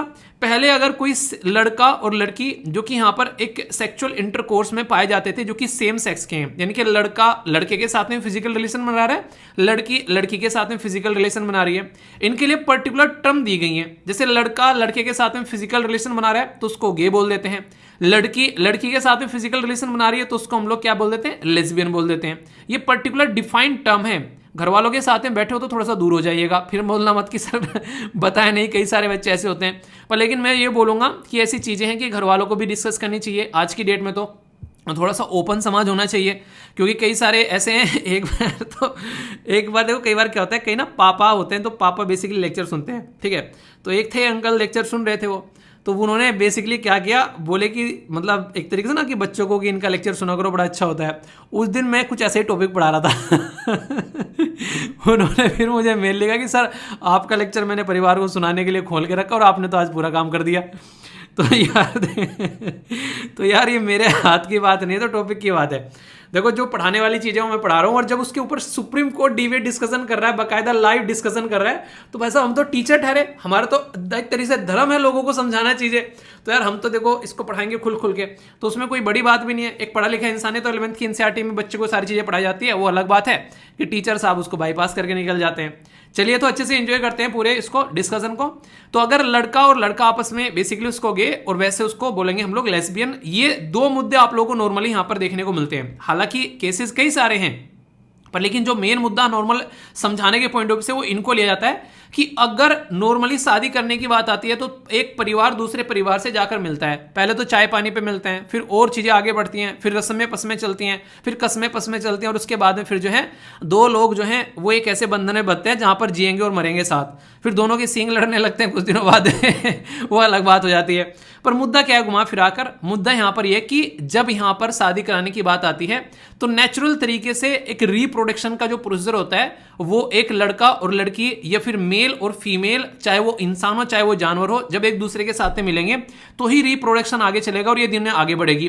पर लेकिन अगर लड़का और लड़की आपस में मिलकर किसी भी तरीके से संबंध बनाएंगे तो ये एक नेचुरल तरीके से इसको देखा जाता है। अगर नेचुरल कॉन्सेप्ट से देखें तो वो बेबी नहीं कंसीव कर सकते हैं।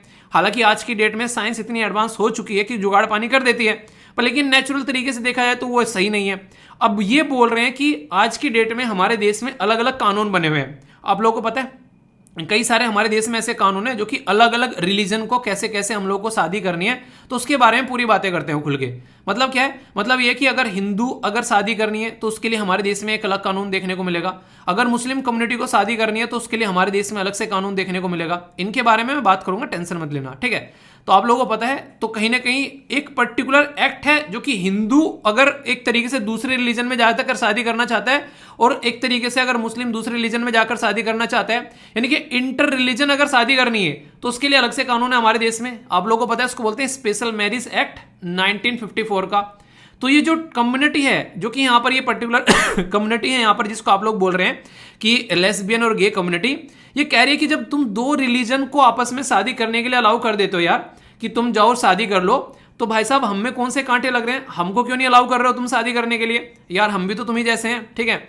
देख तेरे इंसान की हालत क्या हो गई, भगवान कितना बदल गया इंसान, इसका कुत्ता कुत्ता और मेरा कुत्ता टोमी, यानी कि तेरा कुत्ता कुत्ता उन्हें मेरा कुत्ता कुत्ता और तेरा कुत्ता टोमी, यानी कि तुम शादी करो इंटर रिलीजन में तो सही, तुम शादी करो अपने रिलीजन में तो सही, हम अगर शादी करे भी तो भी दिक्कत, अपने रिलीजन को दूर की बात होगी।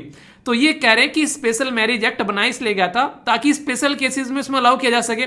तो स्पेशल केसेस वाले एक्ट में हमको भी अलाउ कर दो भाई साहब, ये मुद्दा लेकर यहां पर पहुंचे। पर लेकिन मुद्दा क्या है, स्पेशल मैरिज एक्ट के बारे में आप लोगों को पता है कि अगर उसके अंदर किसी को शादी करनी होती है दो कम्युनिटी के लोगों को, तो उसको पहले जाके डिक्लेयर करना होता है कि हम लोगों को शादी करनी है, ठीक है। तो फिर उस एरिया में जो ऑफिसर्स होते हैं, जुडिशल जो उस एरिया में डिस्ट्रिक्ट ऑफिसर्स होते हैं, वो एक नोटिस निकालते हैं कि भाई साहब ये अलग अलग रिलीजन के दो लोग जो हैं वो शादी करने जा रहे हैं। किसी को अगर आपत्ति हो तो वो आकर अपनी शंका जो है यहाँ पर जाहिर करे। अब पहले ही ये ऑलरेडी आप लोगों को मैंने बताया कि दो केसेस के बाद में चीजें जो है काफी लिबरल हो गई हमारे देश में। एक तो नवतेज सिंह जौहर का केस आ गया 2018 का, और इससे पहले केशवानंद भारती जी जो है वो झंडा गाड़ के जा चुके हैं 2017 में। उन्होंने प्राइवेसी को फंडामेंटल राइट बना दिया था आर्टिकल 21 के तहत में। अब अगर इस पर्टिकुलर कानून के हिसाब से माने एक इंडिविजुअल दूसरे इंडिविजुअल के साथ में शादी कर रहा है तो वो उनका प्राइवेट अफेयर है, और तुम जो है उसको पब्लिक कर रहे हो कि भाई साहब आ जाओ, जिसको इस पर्टिकुलर मुद्दे में उंगली करनी हो, टांग अड़ानी है तो वो डाले तो आप लोग खुद सोचो, एक रिलीजन का दूसरे रिलीजन में शादी कर रहा है तो वहां पर दुनिया भर की टांग लड़ जाती है। जब लड़का और लड़की इस स्पेशल मैरिज एक्ट जो कि 1954 का है, इसके हिसाब से शादी करेंगे तो क्या वहां पे टांग लड़ेगी कि तलवार लड़ेंगी? तलवार और लाठियां लड़ेंगी कि भाई साहब ये तो समाज को बर्बाद करेंगे, इसको हम लोग अलाउ नहीं करने देंगे। तो मुद्दे कई सारे हैं यहाँ पर। तो सुप्रीम कोर्ट भी इस बात को समझ रहा है, तो सुप्रीम कोर्ट भी नहीं चाह रहा है कि कल को मेरे ऊपर कोई आगे उल्टी सीधी बातें बोले, तो ऐसा काम करेंगे भाई साहब, छुपके कुछ नहीं करेंगे, बाकायदा पब्लिक में प्रोसीडिंग चलेगी। 18 तारीख से सब इंसान जो है सुनेंगे, तो यानी कि हर एक इंसान जो है उसको समझना चाहिए। और ये बड़ा अच्छा डिसीजन है सुप्रीम कोर्ट का, क्योंकि अगर हर एक इंसान सुनेगा, समझेगा, डिबेट डिस्कशन किस डायरेक्शन में जा रहा है, तो सबको समझ में भी आएगा कि थोड़ा क्या सही है और क्या गलत है। तो यहां पर फंडामेंटल राइट का कॉन्सेप्ट आ गया। एक तो आप लोगों को पता है राइट टू प्राइवेसी की बात यहां पर आ रही है, ठीक है, इंडिविजुअल के अधिकार की बात आ रही है, राइट टू इक्वालिटी के बारे में यहां पर बात की जा रही है, आर्टिकल 14 के बारे में अगर आप लोग बात करें। और आप लोग को बताऊं इंटरेस्टिंग चीजें, आज की डेट में कई सारे देश ऐसे हैं जो हमने किया ना अभी नवतेज सिंह जौहर वाले केस में कि डीक्रिमिनलाइज कर दिया सेक्शन 377 को, और चाहे तो दोनों जो है फिजिकल रिलेशन बना सकते हैं प्राइवेट में, कोई नहीं चेक कर रहा तुमको जाके। पर लेकिन आज की डेट में ये डीक्रिमिनलाइज करने वाले हम नहीं है, ये सारा हमारे सर पे नहीं बंधा ओनली। टोटल दुनिया में ऐसे देश आप लोगों को 133 ऐसे देखने को मिलेंगे जिन्होंने इसको डीक्रिमिनलाइज कर रखा है। पर किंतु परंतु अपितु बल्कि एक मुद्दा यहां पर यह है कि 32 ही ऐसे देश हैं पूरी दुनिया में जो कि सेम सेक्स मैरिज को लीगलाइज करते हैं। और अगर बात करें एशिया के अंदर में तो ऐसा अकेला देश है ताइवान। और अगर हम लोग इसको अलाउ कर देते हैं तो दूसरे नंबर पर हमारा झंडा गड़ जाएगा कि भाई साहब इंडिया कितना लिबरल देश है, वो इतनी अच्छे डिसीजन ले रहा है कि सेम सेक्स मैरिज को भी अलाउ कर दिया है। तो आर्ग्यूमेंट फेवर में तो ये है कि अगर बात करें तो आप लोग सिविल जो स्पेशल मैरिज एक्ट है उसमें अलाउ कर दो, फंडामेंटल राइट का है उनका, भाई साहब उनको एंजॉय करने दो। इक्वलिटी उनको भी है, जब दूसरों को दे रहे तो उनको भी दो। और ग्लोबल लेवल पर जब दुनिया कर रही है तो भाई साहब तुमको क्यों दर्द हो रहा है? शादी वो कर रहे हैं, रहना उनको है, लाइफ उनको एंजॉय करनी है। जब दोनों एक दूसरे के साथ में वो खुश हैं तो तुम क्यों परेशान हो? ठीक है, तो यहां पर एक तरीके से उनकी जिंदगी है, उनको एंजॉय करने दो। तो ये बातें यहां पर बेसिकली बोली जा रही है। तो ये कई सारी तरीके से चीजों को देखा जा रहा है, तो आप लोगों को इसको समझना पड़ेगा थोड़े से ओपन माइंड के हिसाब से। देखिए, एक इंसान जो है वो कह रहा है कि मुझे अपनी जिंदगी अपने हिसाब से जीनी है, समाज जो है उसमें इंटरफेयर कर रहा है कि नहीं तुमको हिसाब से जीनी नहीं है। तो लोग कह रहे हैं कि समाज को इंटरफेयर करना बनता भी है, क्योंकि उसको देख हम देख कल को और भी काम करेंगे। अब ऐसे तो तुम ये भी बोल सकते हो कि बीड़ी सिगरेट जो है मार्केट में बेचना बंद कर दो, उनको देख देख के कोई बीड़ी सिगरेट भी पीना स्टार्ट कर सकता है, दारू पीना भी स्टार्ट कर सकता है, उनके ऊपर भी बैन लगा दो, उसकी वजह से भी तो समाज जो है वो बेकार होता जा रहा है। ये बहुत सारी चीजें ऐसी हैं। ऐसे तो दुनिया भर की पोन जो है आज की डेट में, दुनिया भर में सबसे ज्यादा पोन जो है वो पाकिस्तान और इंडिया में देखी जाती है, ठीक है। तो यहां से आप लोग अंदाजा लगा लो। अब तो इनको भी बंद करो, फिर ये भी तो एक तरीके का अलग ही तरीका पैटर्न चल रहा है। तो किसी इंडिविजुअल को जब आप लोग 21 साल का हो जाता है, उसकी शादी के अधिकार दे रहे हो, 18 साल की उम्र में आप लोग उसको वोटिंग का अधिकार दे रहे हो, जिस इंसान को आप लोग 18 साल की उम्र में ये अधिकार दे रहे हो कि तुम अपना नेता चुन लो, वो नेता चुनेगा अपना और वो नेता जो है वो देश चलाएगा। तुम इतना ज्ञानवान इंसान को मान रहे हो कि तुम उसका अधिकार दे रहे हो कि अपना नेता चुन लो, और तुम उसको इतना अधिकार नहीं दे रहे हो कि अपना लाइफ पार्टनर चुन लो। मतलब देश चलाने का अधिकार तुमने उसको दे दिया और लाइफ पार्टनर चुनने का अधिकार तुमने उसको दिया नहीं। तो ये सारी चीजें एक दूसरे के कंट्रोवर्सी में चली जाती हैं सारी चीजें। तो इसीलिए इनके ऊपर डिबेट डिस्कशन करना जरूरी है। और ये जैसे मैंने बोला नवतेज सिंह जौहर वाला केस, ये एकदम निकल के नहीं आया, इसके पीछे भी कई सारे मुद्दे चले, आप लोगों को पता होगा। यहाँ पर जैसे मैंने आप लोगों को ये स्लाइड कई बार सुनाई है, नाज ये foundation versus government of Delhi का केस आया था। इसके बाद में सुप्रीम कोर्ट का केस आया 2013 में, जिसमें यहाँ पर बातें चली। इसी बीच में एक बहुत ही इंटरेस्टिंग केस आया था NALSA versus union of India का। इसने ट्रांसजेंडर को पहली बार थर्ड जेंडर बना दिया। सबसे बड़ी प्रॉब्लम इनको भी देखने को मिलती है। पुत्ता स्वामी और नवतेज सिंह जौहर का केस मैंने आप लोगों को बता दिया।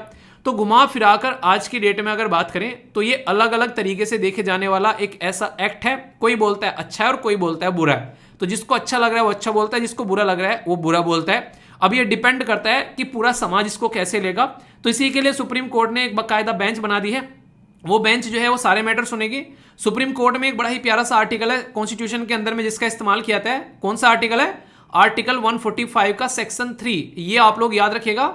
इसके तहत में पावर मिली हुई है सुप्रीम कोर्ट को कि वो कॉन्स्टिट्यूशनल बेंच बना सकता है। और आप लोगों को ये बताना है कि ये पावर किस इंसान को मिली हुई है। एक ही है वो इंसान जिसको ये पावर मिली हुई है, आप लोगों को पता चल गया होगा। अच्छा, टोटल सुप्रीम कोर्ट में स्ट्रेंथ कितनी है आज के डेट में जजेस की, पता है आप लोगों को? Total including chief justice of India, बताइए जरा। सुप्रीम कोर्ट में जजेस की अपॉइंटमेंट किस आर्टिकल के थ्रू होती है? आर्टिकल 124 के थ्रू होती है। और किस आर्टिकल के थ्रू हाई कोर्ट में आप लोगों को अपॉइंटमेंट होती है, ये आप लोगों को बताना है। ये सारे वो क्वेश्चन है, ये सारे वो आर्टिकल है जो टाइम टू टाइम आप लोगों को न्यूज में देखने को मिलते रहते हैं। नॉर्मली देखा जाए तो 3 तरीके कैटेगरी में डिवाइड किया गया है। पनिशेबल फॉर होमोसेक्सुअलिटी जो एक्ट है उसमें बोलते हैं कि भाई साहब ये पनिश एक तरीके से डेथ देनी चाहिए सेंटेंस, और होमोसेक्सुअलिटी इलीगल है। कुछ लोग तो ऐसा मानते हैं। दूसरे जो यहाँ पर थोड़े से न्यूट्रल टाइप के हैं, वो कहते हैं कि यार इसके लिए कोई कानून नहीं है और जो कर रहे हैं उसको करने दो। तीसरे टाइप के हैं कि भाई साहब सेम सेक्स मैरिज अलाउ होनी चाहिए और यहाँ पर सबको जो है अपना अपना हिसाब है उसको एंजॉय करना चाहिए। तो अलग अलग कैटेगरी में देश है। यहाँ पर अगर बात करें, यहाँ पर ये जो डेथ सेंटेंस है आप लोगों को मैक्सिमम मुस्लिम डोमिनेटेड कंट्री देखने को मिलेगी कि तुम करके दिखाओ, तुमको ना सूली पे लटका देना है हम लोगों को, ठीक है। तो वहां पर ये चीजें बिल्कुल अलाउ नहीं है। जहां पर ब्लैक है वहां पर सेम सेक्स मैरिज अलाउ है। भाई साहब तुम लाइफ को एंजॉय कर सकते हो, अपने हिसाब से अपनी जिंदगी जी सकते हो, कोई तुम्हारी जिंदगी में इंटरफेयर करने नहीं आएगा। तुम्हारा खुद का अधिकार है, तुम जैसे तुमको जहां पर जाके जो भी करना है तुम करो, तुम्हारी प्राइवेट लाइफ में कोई इंटरफेयर नहीं करेगा। तो ये सारे मुद्दे आप लोगों को यहाँ पर देखने को मिल रहे हैं। तो आर्टिकल 21 जो है वो राइट टू लाइफ और डिग्निटी के बारे में बात करता है। जब राइट टू लाइफ और डिग्निटी एक साथ में आ जाती है और प्राइवेसी भी उसमें घुस जाती है तो भाई साहब फिर तो कोई आकर तुम्हारी जिंदगी में इंटरफेयर नहीं कर सकता। तो ये सारे मुद्दे हैं आप लोगों के सामने।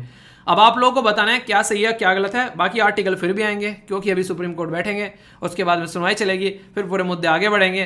तो वही है, जब सुप्रीम कोर्ट सुनवाई करेंगे और अच्छे से बातें होगी अब उसी दिन डिस्कस करेंगे। उससे पहले इस आर्टिकल के बारे में कोई बात नहीं करेंगे। तो 1 महीने के लिए इस आर्टिकल पर पूर्ण विराम लगाएंगे, पर ऐसे नहीं लगाएंगे, क्वेश्चन अटेम्प्ट करके लगाएंगे।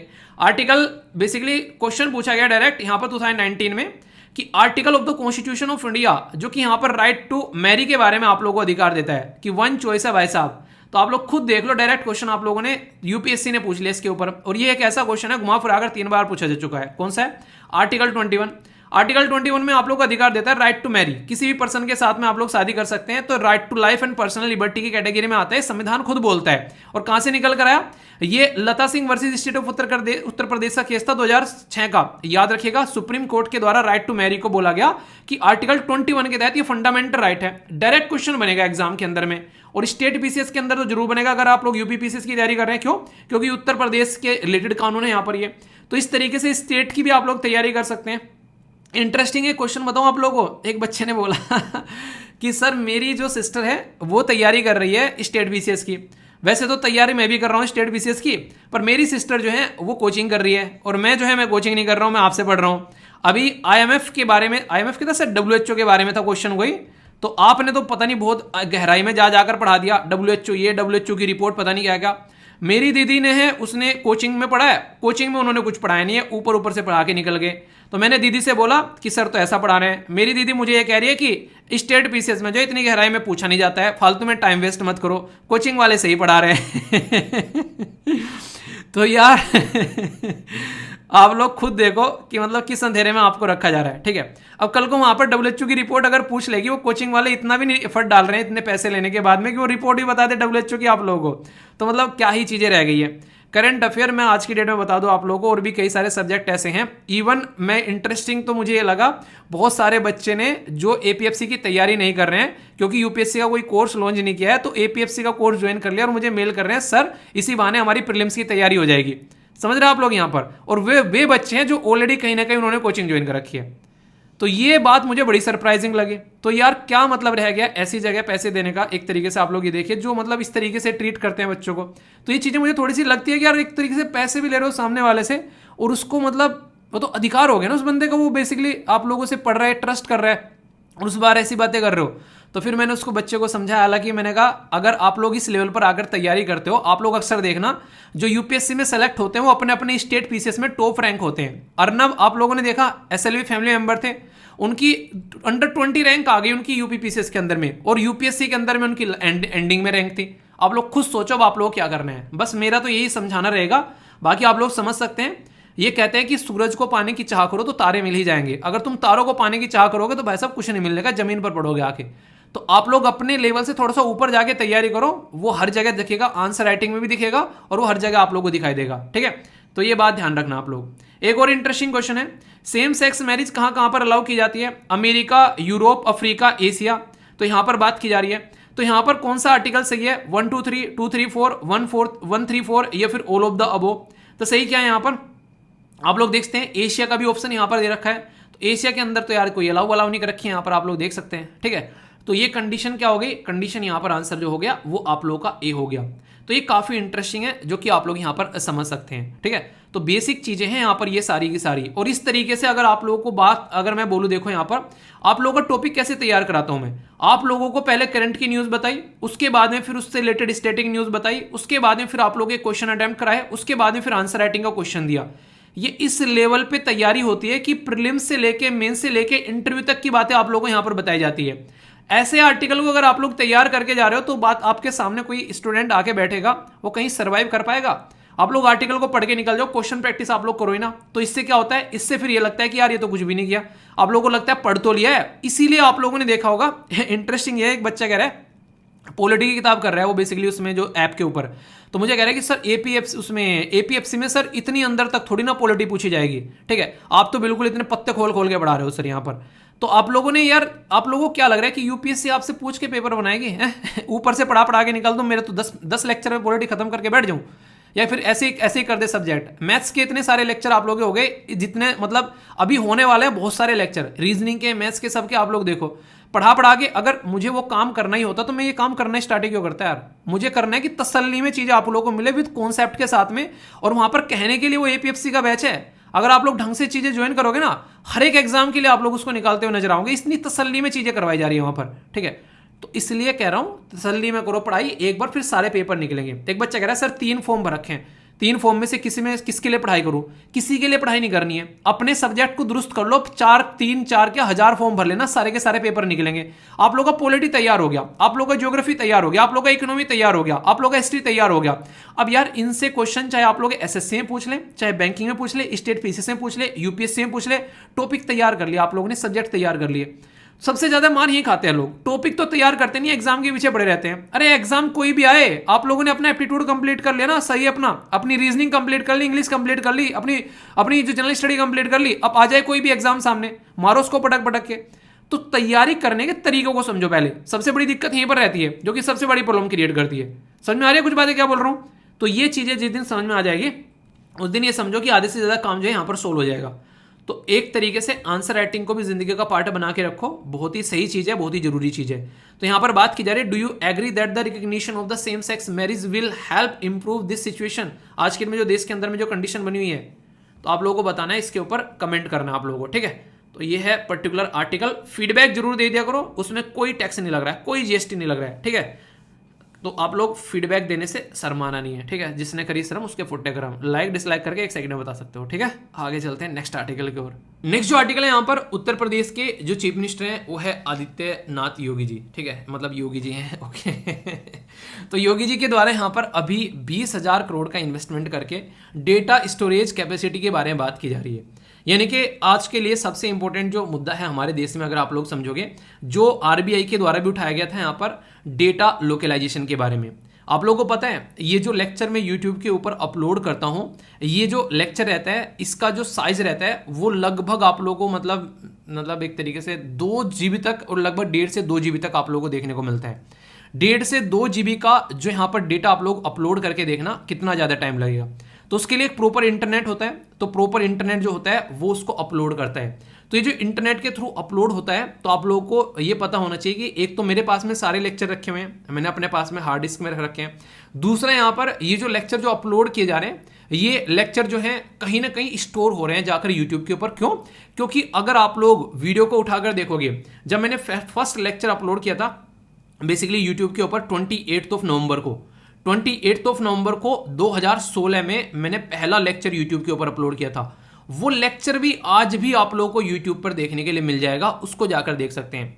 अगर किसी को देखना हो तो यहाँ पर एक तरीके से ना कि एक जब कोई चीज़ स्टार्ट करते हैं तो इंसान कितना सहमा रहता है, तो वो आर्टिकल आप लोग देख सकते हैं, जाकर सर्च कर लेना 28 नवंबर 2016 the Hindu newspaper analysis by Veer, ठीक है। आप लोगों को समझ में आ जाएगा, तो उसमें देखना आप लोग जाकर। तो वो लेक्चर भी आज की डेट में यूट्यूब पर अवेलेबल है। यानी कि फर्स्ट लेक्चर जो मैंने यूट्यूब पर लिया था 2016 में, जब पढ़ाना स्टार्ट किया था, तब भी कोई लेक्चर अपलोड किया तो वो आज अवेलेबल है। तो इसका मतलब वो कहीं ना कहीं स्टोर हो रखा है ना, जब भी आप लोग उसको चलाते हो निकल कर आ जाता है।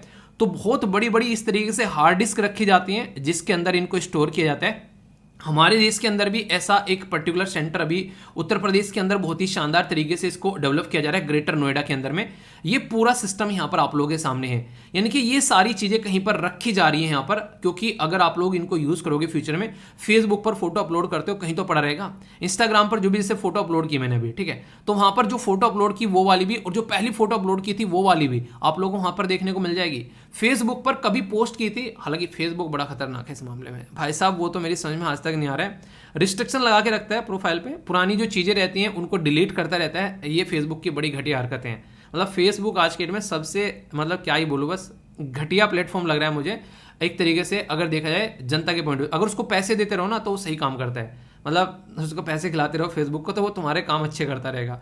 तो ये हरकतें हैं। पहले था फेसबुक पर, लेकिन फिलहाल अगर तो मतलब अलग ही लेवल पे पहुंच गया।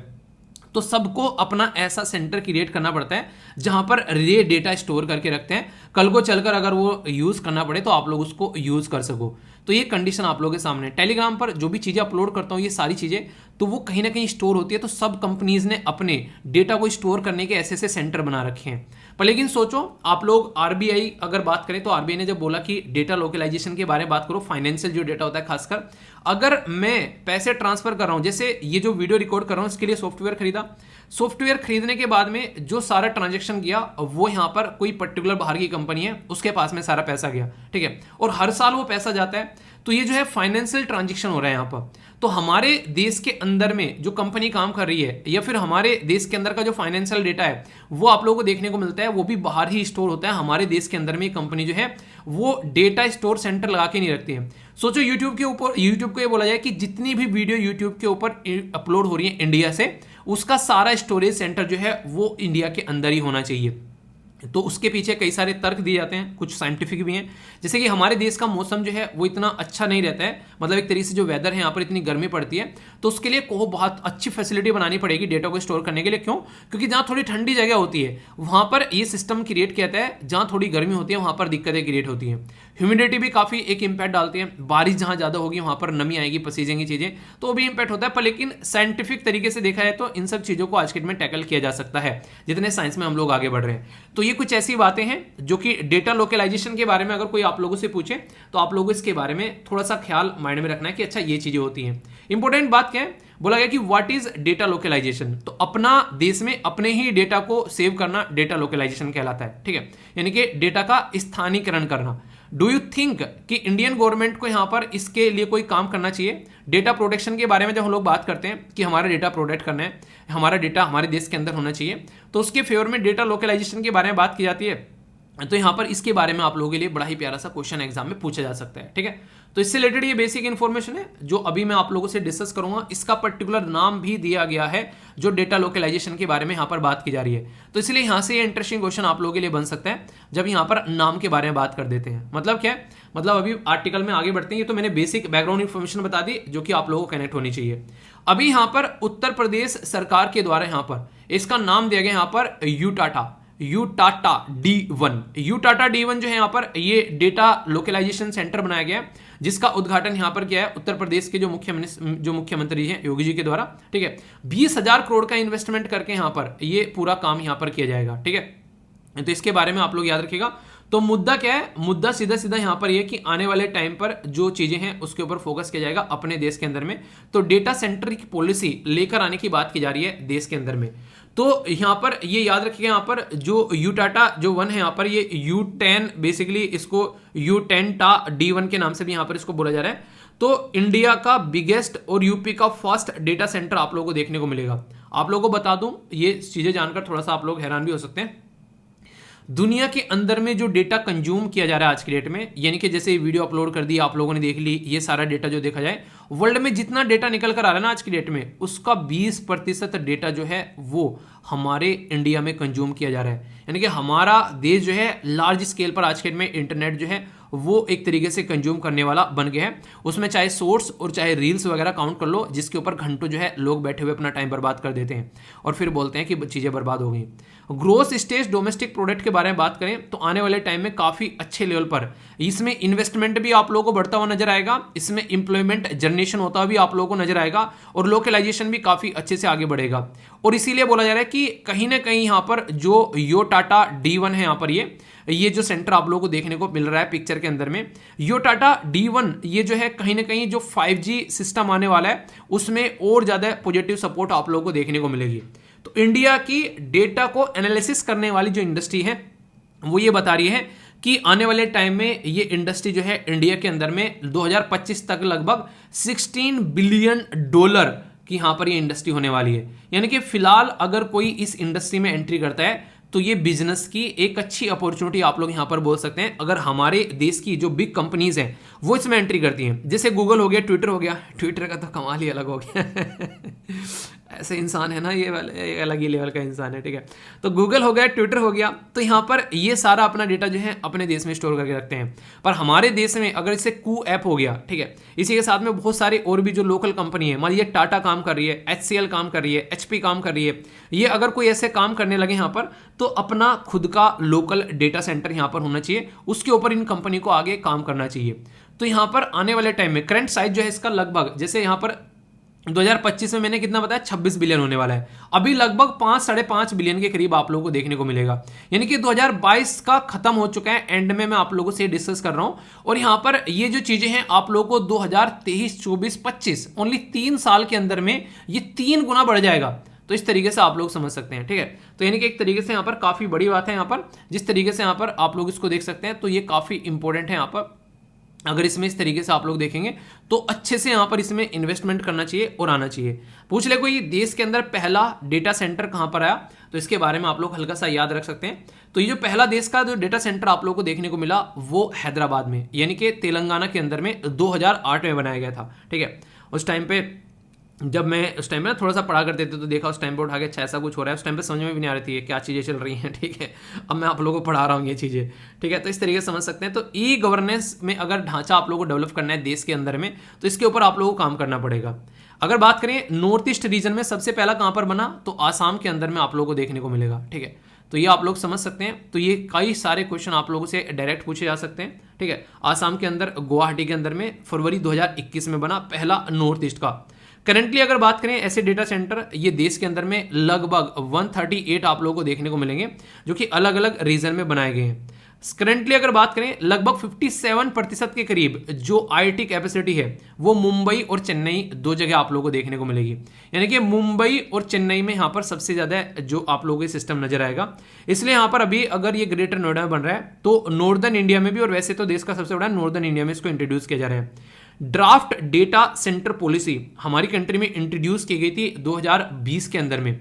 तो इसके ऊपर काम करना जरूरी है। 2020 में क्यों आया, क्योंकि ऑनलाइन इतने सारे लोग जाकर बैठ गए कोविड-19 की वजह से कि इसकी रिक्वायरमेंट लगने लगी कि इसके ऊपर काम करना चाहिए। तो डेटा लोकलाइजेशन के ऊपर काम करना स्टार्ट किया, तो उसके चलते यहाँ पर ये सारी चीजें जो हैं वो सामने निकल कर आई। ठीक है, तो ये पर्टिकुलर इस तरीके से क्वेश्चन आप लोगों के बन सकते हैं। तो कल को क्वेश्चन पूछा जाए तो कोई कंफ्यूजन नहीं होना चाहिए कि इनकी जरूरत क्या है, आखिर क्यों कर रहे हैं, तो वो सारी बातें आप लोगों के सामने निकल कर आती है। ठीक है, तो इसके बारे में जो भी बताएं सारे नोट्स जो है आप लोगों को मिल जाएंगे टेलीग्राम पर। बाकी क्वेश्चन भी आप लोगों के सामने, इससे थोड़ा सा और माइंड में क्लैरिटी आप लोगों को आएगी। फर्स्ट डेटा सेंटर लॉन्च किया गया था यहाँ पर 2008 में हैदराबाद के अंदर में, एनडीसी। तो ये आप लोगों से ऐसे क्वेश्चन पूछे जाते हैं डायरेक्ट, जिसके बारे में हल्का सा याद रख सकते हैं। ठीक है, तो यहाँ पर एनडीसी जो है यहाँ पर for the north eastern centre जो बनाया गया यहाँ पर सेंटर, उसके बारे में यहाँ पर बात की जा रही है। ठीक है, तो ये कहाँ पर बनाया गया, ये बनाया गया गुवाहाटी आसाम के अंदर 2021 में।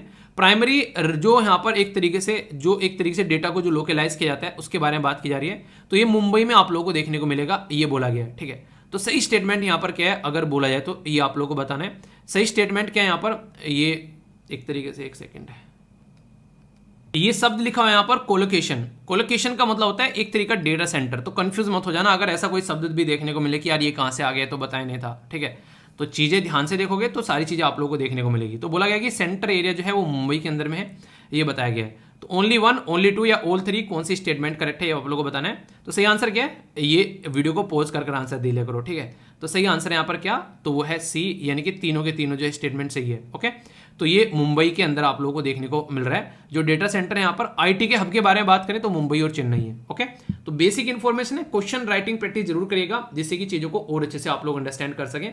कंफ्यूजन हो तो उसके बारे में पूछ लिया करो, कोई भी डाउट में कंफ्यूजन लेकर नहीं जाना है। ओके दोस्तों, जिस इन्वायरमेंट में हम लोग रहते हैं अगर उसकी रक्षा नहीं करेंगे तो वो भी हमारी रक्षा नहीं करेगा। यानी कि जो मदर अर्थ है अगर हम लोग उसको नुकसान पहुंचाएंगे तो हम भी उसके ऊपर सर्वाइव नहीं कर पाएंगे। तो ये जैसे को तैसे वाली बात है। बड़ा ही प्यारा सा शब्द यहाँ पर, मतलब सेंटेंस यहाँ पर लिखा गया है, हमारे जंगलों से बुरी नजर हटाओ। किसके बारे में है, यह है अरावली के बारे में। अरावली अभी हरियाणा से रिलेटेड यहाँ पर न्यूज निकल कर आई, तो इसके बारे में मैं आप लोगों से डिस्कस करूंगा। इन्वायरमेंट से रिलेटेड ये टॉपिक है, जीएस पेपर 3 के साथ में आप लोग इसको कनेक्ट कर सकते हैं। जब अरावली की बात करते हैं तो याद रखना गुजरात, राजस्थान, हरियाणा से होता हुआ दिल्ली तक जो है वो अरावली रेंज पहुंचती है और ये दुनिया की one of the oldest mountain range मानी जाती है।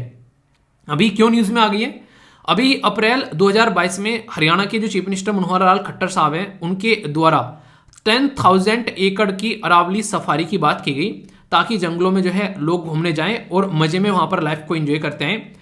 तो बोला यह गया कि इसकी वजह से वहां पर काफी सारे नुकसान देखने को मिल सकते हैं। ऑलरेडी वहां पर इतनी सारी चीजें जो हैं वो खराब हो रखी हैं और ज्यादा वहां पर नेचुरल जो चीजें हैं वो खंडित हो सकती हैं, बेकार हो सकती हैं, वहां पर और दिक्कतें बढ़ सकती हैं।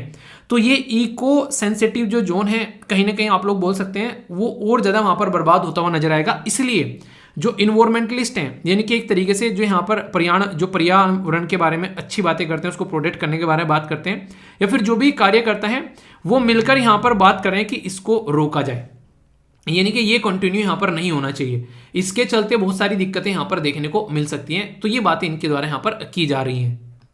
इसको लेकर लोगों की प्रॉब्लम क्या है, आखिर लोग इसके बारे में क्यों बातें कर रहे हैं, क्यों इसको यहां पर प्रोटेस्ट कर रहे हैं। उनका यह मानना है कि ये दुनिया का सबसे बड़ा प्रोजेक्ट होगा जो कि किसी जंगल के अंदर में क्रिएट किया जाएगा। तो इससे जंगल ये जो एक तरीके से डिस्ट्रक्शन काफी ज्यादा देखने को मिलेगा। अब से पहले यहां पर जो कोई ऐसी सफारी पार्क कहीं बनाया गया था तो वो अफ्रीका के अंदर बनाया गया था, शारजहां में, और उसको ओपन किया गया था 2022 में, ताकि टूरिज्म वगैरह बूस्ट किया जा सके। तो हमारी कंट्री के अंदर भी टूरिज्म और इंप्लॉयमेंट को बूस्ट करने के लिए लोकल लोगों के लिए ये सफारी पार्क की यहां पर बात की गई है। लोगों का कंसर्न क्या है, बोला है कि नेचुरल नहीं है, इसको क्रिएट किया जा रहा है। और जब कोई भी चीज क्रिएट की जाती है जहां पर जो नेचुरल चीजें न हो तो उसको नुकसान पहुंचाएगी। कोई वहां पर घूमने जाएगा, कोई बोतल फेंक रहा है, कोई वहां पर कोई एक तरीके से वहां पर प्लास्टिक पन्नी पॉलिथीन वगैरह फेंक रहा है, वहां पर 24 घंटे कोई ना कोई वाहन आता जाता रहेगा, तो आप लोगों को देखने को मिलेगा साउंड पोल्यूशन के साथ साथ में जो नॉर्मल एयर पोल्यूशन, वेक्यूलर पोल्यूशन, वो आप लोगों को देखने को मिलेगा। तो कहीं ना कहीं और ज्यादा डिस्टर्ब कर देगा उस पर्टिकुलर रीजन से रिलेटेड। वहां पर पूरा स्ट्रक्चर तैयार करना पड़ेगा। पता चला अभी तो ये कर रहे हैं, आगे चल के वहां पर बड़े बड़े होटल बनाने स्टार्ट कर दिए, लोगों रुक भी सकते हैं वहां पर, तो दिक्कतें देखने को मिलेगी। अंडर वाटर जोन आप लोगों को यहां पर बनाने की कोशिश की जा रही है उस रीजन में जहां पर पानी है नहीं है। तो कैसे आप लोग इन चीजों को क्रिएट करोगे और कैसे प्रोटेक्ट करोगे उन चीजों को? क्यों? क्योंकि ये फॉरेस्ट की कैटेगरी में आता है, और फॉरेस्ट प्रोटेक्ट करने की बात कई सारे जजमेंट नेशनल ग्रीन ट्रिब्यूनल और सुप्रीम कोर्ट के द्वारा बोला गया है कि फॉरेस्ट कंजर्वेशन एक्ट के तहत आप लोगों को इनको प्रोटेक्ट करना है। यानी कि सरकार जो है वो सारे फैसले, वो सारी चीजों को तांव पर रखकर जो है यहां पर ये डिसीजन ले रही है। तो ये खतरनाक है, इसके बारे में बातें करनी चाहिए। दूसरा जो कंस्ट्रक्शन यहां पर प्रपोज किया गया है इस पर्टिकुलर एरिया के अंदर में हरियाणा टूरिज्म डिपार्टमेंट के द्वारा, यहां पर वो इसको और ज्यादा तरीके से डैमेज करेगा यहां पर, क्योंकि ऑलरेडी अरावली रेंज के बारे में बात की जाती है कि वो बहुत ही ज्यादा फ्रेगमेंटेड हो चुकी है, बहुत ही ज्यादा टूट चुकी है। तो इस रीजन को और ज्यादा बर्बाद होता हुआ यहां पर पाया जाएगा अगर इस चीज को यहां पर अलाउ कर दिया। यानी कि उनका मानना यहां पर यह है कि ये बिल्कुल वो वाली बातें हैं कि और ज्यादा बर्बाद किया जा रहा है, जबकि अब तो फिलहाल उसको प्रोटेक्ट करने की बात यहां पर की जा रही थी। तो उसके अंदर में क्या क्या रहेंगे जिसकी वजह से लोग जो हैं वो इतने परेशान हैं? उसके अंदर में देखिए इंटरटेनमेंट जोन बनाया जाएगा, उसके अंदर में आप लोगों को देखने को मिलेगा सफारी क्लब बनाया जाएगा, इको विलेज बनाया जाएगा, बहुत सारी रोड इंफ्रास्ट्रक्चर वहां पर क्रिएट की जाएगी, यानी कि लोग इंजॉय कर सके वहां पर अपनी जिंदगी को। तो जिप फ्लाई वगैरह ये सारी आप लोगों को देखने को मिलेगा, बहुत सारे टनल वॉक, ताकि वहां पर एक तरीके का पूरा स्ट्रक्चर तैयार करने की बात उनके द्वारा की जा रही है। वहां पर इको विलेज की बात की जा रही है। तो प्रपोज साइट जो है इतने सारे ढांचे क्रिएट करवा देगी वहां पर कि दुनिया में अब तक का जंगल के अंदर में सबसे बड़ा ढांचा आप लोगों को ये देखने को मिलेगा। यानी कि सबसे बड़ी इंफ्रास्ट्रक्चर कहीं पर जंगल के अंदर वो क्रिएट होगी, तो वो हरियाणा के अंदर में क्रिएट होगी। ये बातें यहां पर बताकर इसको रोकने की कोशिश यहां पर की जा रही है कि बहुत ही बुरी कंडीशन ये क्रिएट यहां पर कर सकता है। ठीक है, तो कहने का मतलब क्या हो गया कि यहां पर जॉब के नाम पर जो भी चीजें की जा रही है, इन्वायरमेंट प्रोटेक्शन को सबको ताक में रख दिया गया यहां पर, ये बिल्कुल गलत बात है। अगर मैं अरावली रेंज के बारे में आप लोगों से कुछ बातें करूं तो आप लोग उसको अंडरस्टैंड कर पाएंगे कि बेसिक चीजें क्या क्या हैं। ठीक है, अरावली रेंज जैसे मैंने आप लोगों को बताया यहां पर, तो ये जो रेंज है ये पर्टिकुलर गुजरात से चलकर दिल्ली तक पहुंचती है। ठीक है, तो गुजरात से जो दिल्ली तक पहुंचती है, हरियाणा, इन सब रीजन से होती है। तो यहां पर आप लोगों को देखने को मिलेगा इसके आसपास में एक ग्रीन वॉल की बात की जाती है। अगर आसपास वाले रीजन में दोनों साइड में आप लोग काउंट करें, वैसे इसकी अगर डिस्टेंस आप लोग देखोगे तो लगभग 720 किलोमीटर की लंबी ये एक स्ट्रेच आप लोगों को डिस्टेंस देखने को मिलती है नॉर्मली। ठीक है, यहां पर ये प्री इंडियन सबकॉन्टिनेंट से भी पहली है। यूरेशियन प्लेट का नाम आप लोगों ने सुना होगा। ठीक है, तो एक तरीके से उस टाइम से यहां पर कनेक्ट करके देख सकते हैं। यहां पर कार्बन डेटिंग के हिसाब से अगर बात करें तो 5th सेंचुरी बीसी में कम से कम यहां पर रेंज इसकी निकल कर आती है। जब आप लोग जाओगे एक तरीके से ना पीछे जाकर चेक करोगे, गुरु शिखर जो पीक है वो सबसे ऊंचा पीक आप लोगों को यहां पर देखने को मिलता है अरावली रेंज के अंदर में, जिसकी जो ऊंचाई आप लोगों को देखने को मिलेगी लगभग अरावली रेंज की जो ऊंचाई है हाईएस्ट पीक उसमें 1722 मीटर। ठीक है, तो ये आप लोग समझ सकते हैं हाईएस्ट पीक जो यहां पर। ठीक है, इसी के साथ में यहां पर ये जो पर्टिकुलर रीजन है ये काफी इंपॉर्टेंट है। कहीं ना कहीं ये अकॉर्डिंग टू द सम जो जियोग्राफर है उनका तो ये मानना है कि ब्रांच जो है अरावली एक्सटेंड होती है, लक्षद्वीप तक भी जाती है अगर पानी के अंदर आप लोग जाओगे। ठीक है,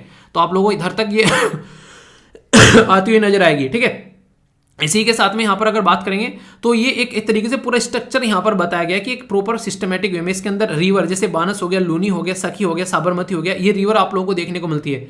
तो ये इसके बारे में बेसिक इंफॉर्मेशन आप लोगों को यहां पर नजर आ रही है। ठीक है, तो कहने का मतलब यहां पर ये कि ये पर्टिकुलर स्ट्रक्चर जो है एक काफी पुराना भी है, एक पूरा इकोसिस्टम तैयार किया गया, तो ये काफी प्रॉब्लम क्रिएट यहां पर कर सकता है। पर लेकिन सरकार का क्या मानना है? सरकार ये कह रही है कि यहाँ पर अगर ये चीजें हो जाती हैं तो इसकी वजह से बहुत सारे लोगों को जॉब मिलने का फायदा हो सकता है। ठीक है, तो ये आप लोग समझ सकते हैं। पर लेकिन जो यहाँ पर इन्वायरमेंटलिस्ट है वो क्या कह रहे हैं कि यहाँ पर जो एक तरीके से डेजर्टिफिकेशन है, ठीक है, तो यहाँ पर एक तरीके से ना बेकार हो रही है सारी चीजें, वो खत्म हो रही हैं, तो यहाँ पर एक तरीके से वो और ज्यादा खत्म हो जाएगी। ठीक है, कहीं ना कहीं अगर ऐसा काम करेंगे वो और ज्यादा डिजर्ट बन जाएगा। बायोडायवर्सिटी है, कई सारी यहाँ पर 300 के करीब प्लांट्स या फिर स्पीसीज पाई जाती हैं, वो खत्म होगी। क्लाइमेट पर काफी इंपैक्ट पड़ेगा यहाँ पर अरावली के एरिया में, यहाँ पर ये आप लोग बोल सकते हैं, क्योंकि मानसून के लिए काफी इंपॉर्टेंट मानी जाती है। ग्राउंड वाटर जो रिचार्ज होता है वो और कम हो जाएगा, क्यों? क्योंकि वहां पर स्ट्रक्चर बनेगी, कंक्रीट की रोड वगैरह और बड़े बड़े ढांचे बनेंगे, और पोल्यूशन तो बढ़ेगा ही बढ़ेगा। ऑलरेडी इतना सारा पोल्यूशन आप लोगों को देखने को मिलता है। ठीक है, तो ये और ज्यादा प्रॉब्लम यहाँ पर क्रिएट होती हुई नजर आएगी। यानी कि जो इसकी सिग्निफिकेंस है, अगर उसको हम लोग ढंग से चेक नहीं करेंगे तो आप लोग देखते हैं वो प्रॉब्लम में क्रिएट यहां पर हो जाएंगे। तो इसलिए जरूरी है कि इसको हम लोग ढंग से लेकर चलें। ऐसा नहीं है कि हमारे देश में कानून नहीं है। आप लोग बात करें wildlife and the forest protected laws और इनिशिएटिव, हमारे देश में वाइल्ड लाइफ प्रोटेक्शन एक्ट है 1972 का, वाइल्ड लाइफ क्राइम जो कंट्रोल ब्यूरो है, नेशनल ग्रीन ट्रिब्यूनल है, नेशनल फॉरेस्ट एक्ट है 1927 का, the wild life protection act है 2006 का, द फॉरेस्ट कंजर्वेशन एक्ट है 1980 का। इसी के साथ में शेड्यूल ट्राइब और अदर ट्रेडिशनल फॉरेस्ट ड्यूलर जो है, इनसे रिलेटेड कानून आप लोगों को देखने को मिलेगा। तो ये इतने सारे कानून हैं हमारे देश में। ऐसा नहीं कि हमारे देश में कोई कानून नहीं है, पर लेकिन वही है कि जब सरकार ही कुछ काम करने पर आ जाए तो फिर उनको कौन रोके, तो ये बात देखने को मिलती है। अगर कोई और करे तो एक बार को उसको रोका जा सकता है, पर लेकिन वही है कि जब खुद ही सरकार कोई काम करने पर आ जाए तो उसको कौन रोके। ठीक है, जब बचाने वाला ही मारने लगे तो फिर कौन रोके। तो ये सिचुएशन देखने को मिलती है जो कि खतरनाक है। प्रॉब्लम इतनी पुरानी है पहले से, जिसके ऊपर क्वेश्चन भी आप लोगों से पूछे आते हैं। जैसे यहां पर क्वेश्चन पूछा गया 2019 में, बोला गया कि एज पर द रिसेंट जो अमेंडमेंट किया गया है इंडियन फॉरेस्ट एक्ट 1927 के अंदर में, तो फॉरेस्ट जो ड्वेलर हैं, ठीक है, उनको राइट है, अधिकार है एक तरीके से यहाँ पर जो ये बैम्बो वगैरह है उनको काटने का, आराम से उनको एंजॉय कर सकते हैं। ठीक है, तो एक तरीके से यहाँ पर उगाने का या फिर उनको काटने का उनको अधिकार मिला हुआ है। दूसरा बोला गया यहाँ पर शेड्यूल्ड ट्राइब या अदर जो भी यहाँ पर ट्रेडिशनल जो एक तरीके से फॉरेस्ट है, ड्वेलर है, उसके अंदर में जो रहते हैं लोग, उनको recognition of the forest act है 2006 का, वो बैम्बो को माइनर फॉरेस्ट जो प्रोड्यूस की कैटेगरी में रखता है। नेक्स्ट यहाँ पर बोला गया कि जो शेड्यूल्ड ट्राइब या फिर जो ये पर्टिकुलर कानून है 2006 का, ये अलाउ करता है ओनरशिप टू द माइनर जो प्रोड्यूस होते हैं फॉरेस्ट ड्वेलर को, यानी कि उसमें रहने वाले लोगों के लिए। करेक्ट आंसर बताना है। ए में बोला गया 1 और 2, बी में बोला गया 2 और 3, सी में बोला गया 3 और डी में बोला गया 1, 2 और 3। सही आंसर क्या है? तो 19वें का जो आंसर होगा वो होगा बी। फर्स्ट स्टेटमेंट यहां पर गलत है। अगर कोई बैम्बो, अगर बांस जो है वो फॉरेस्ट एरिया के बाहर है, उसको तो आप लोग कट कर सकते हो, लेकिन अगर फॉरेस्ट एरिया के अंडर में है तो फिर आप लोग बेसिकली उसको, ऐसा नहीं कि उसको आप लोग कट कर पाओगे।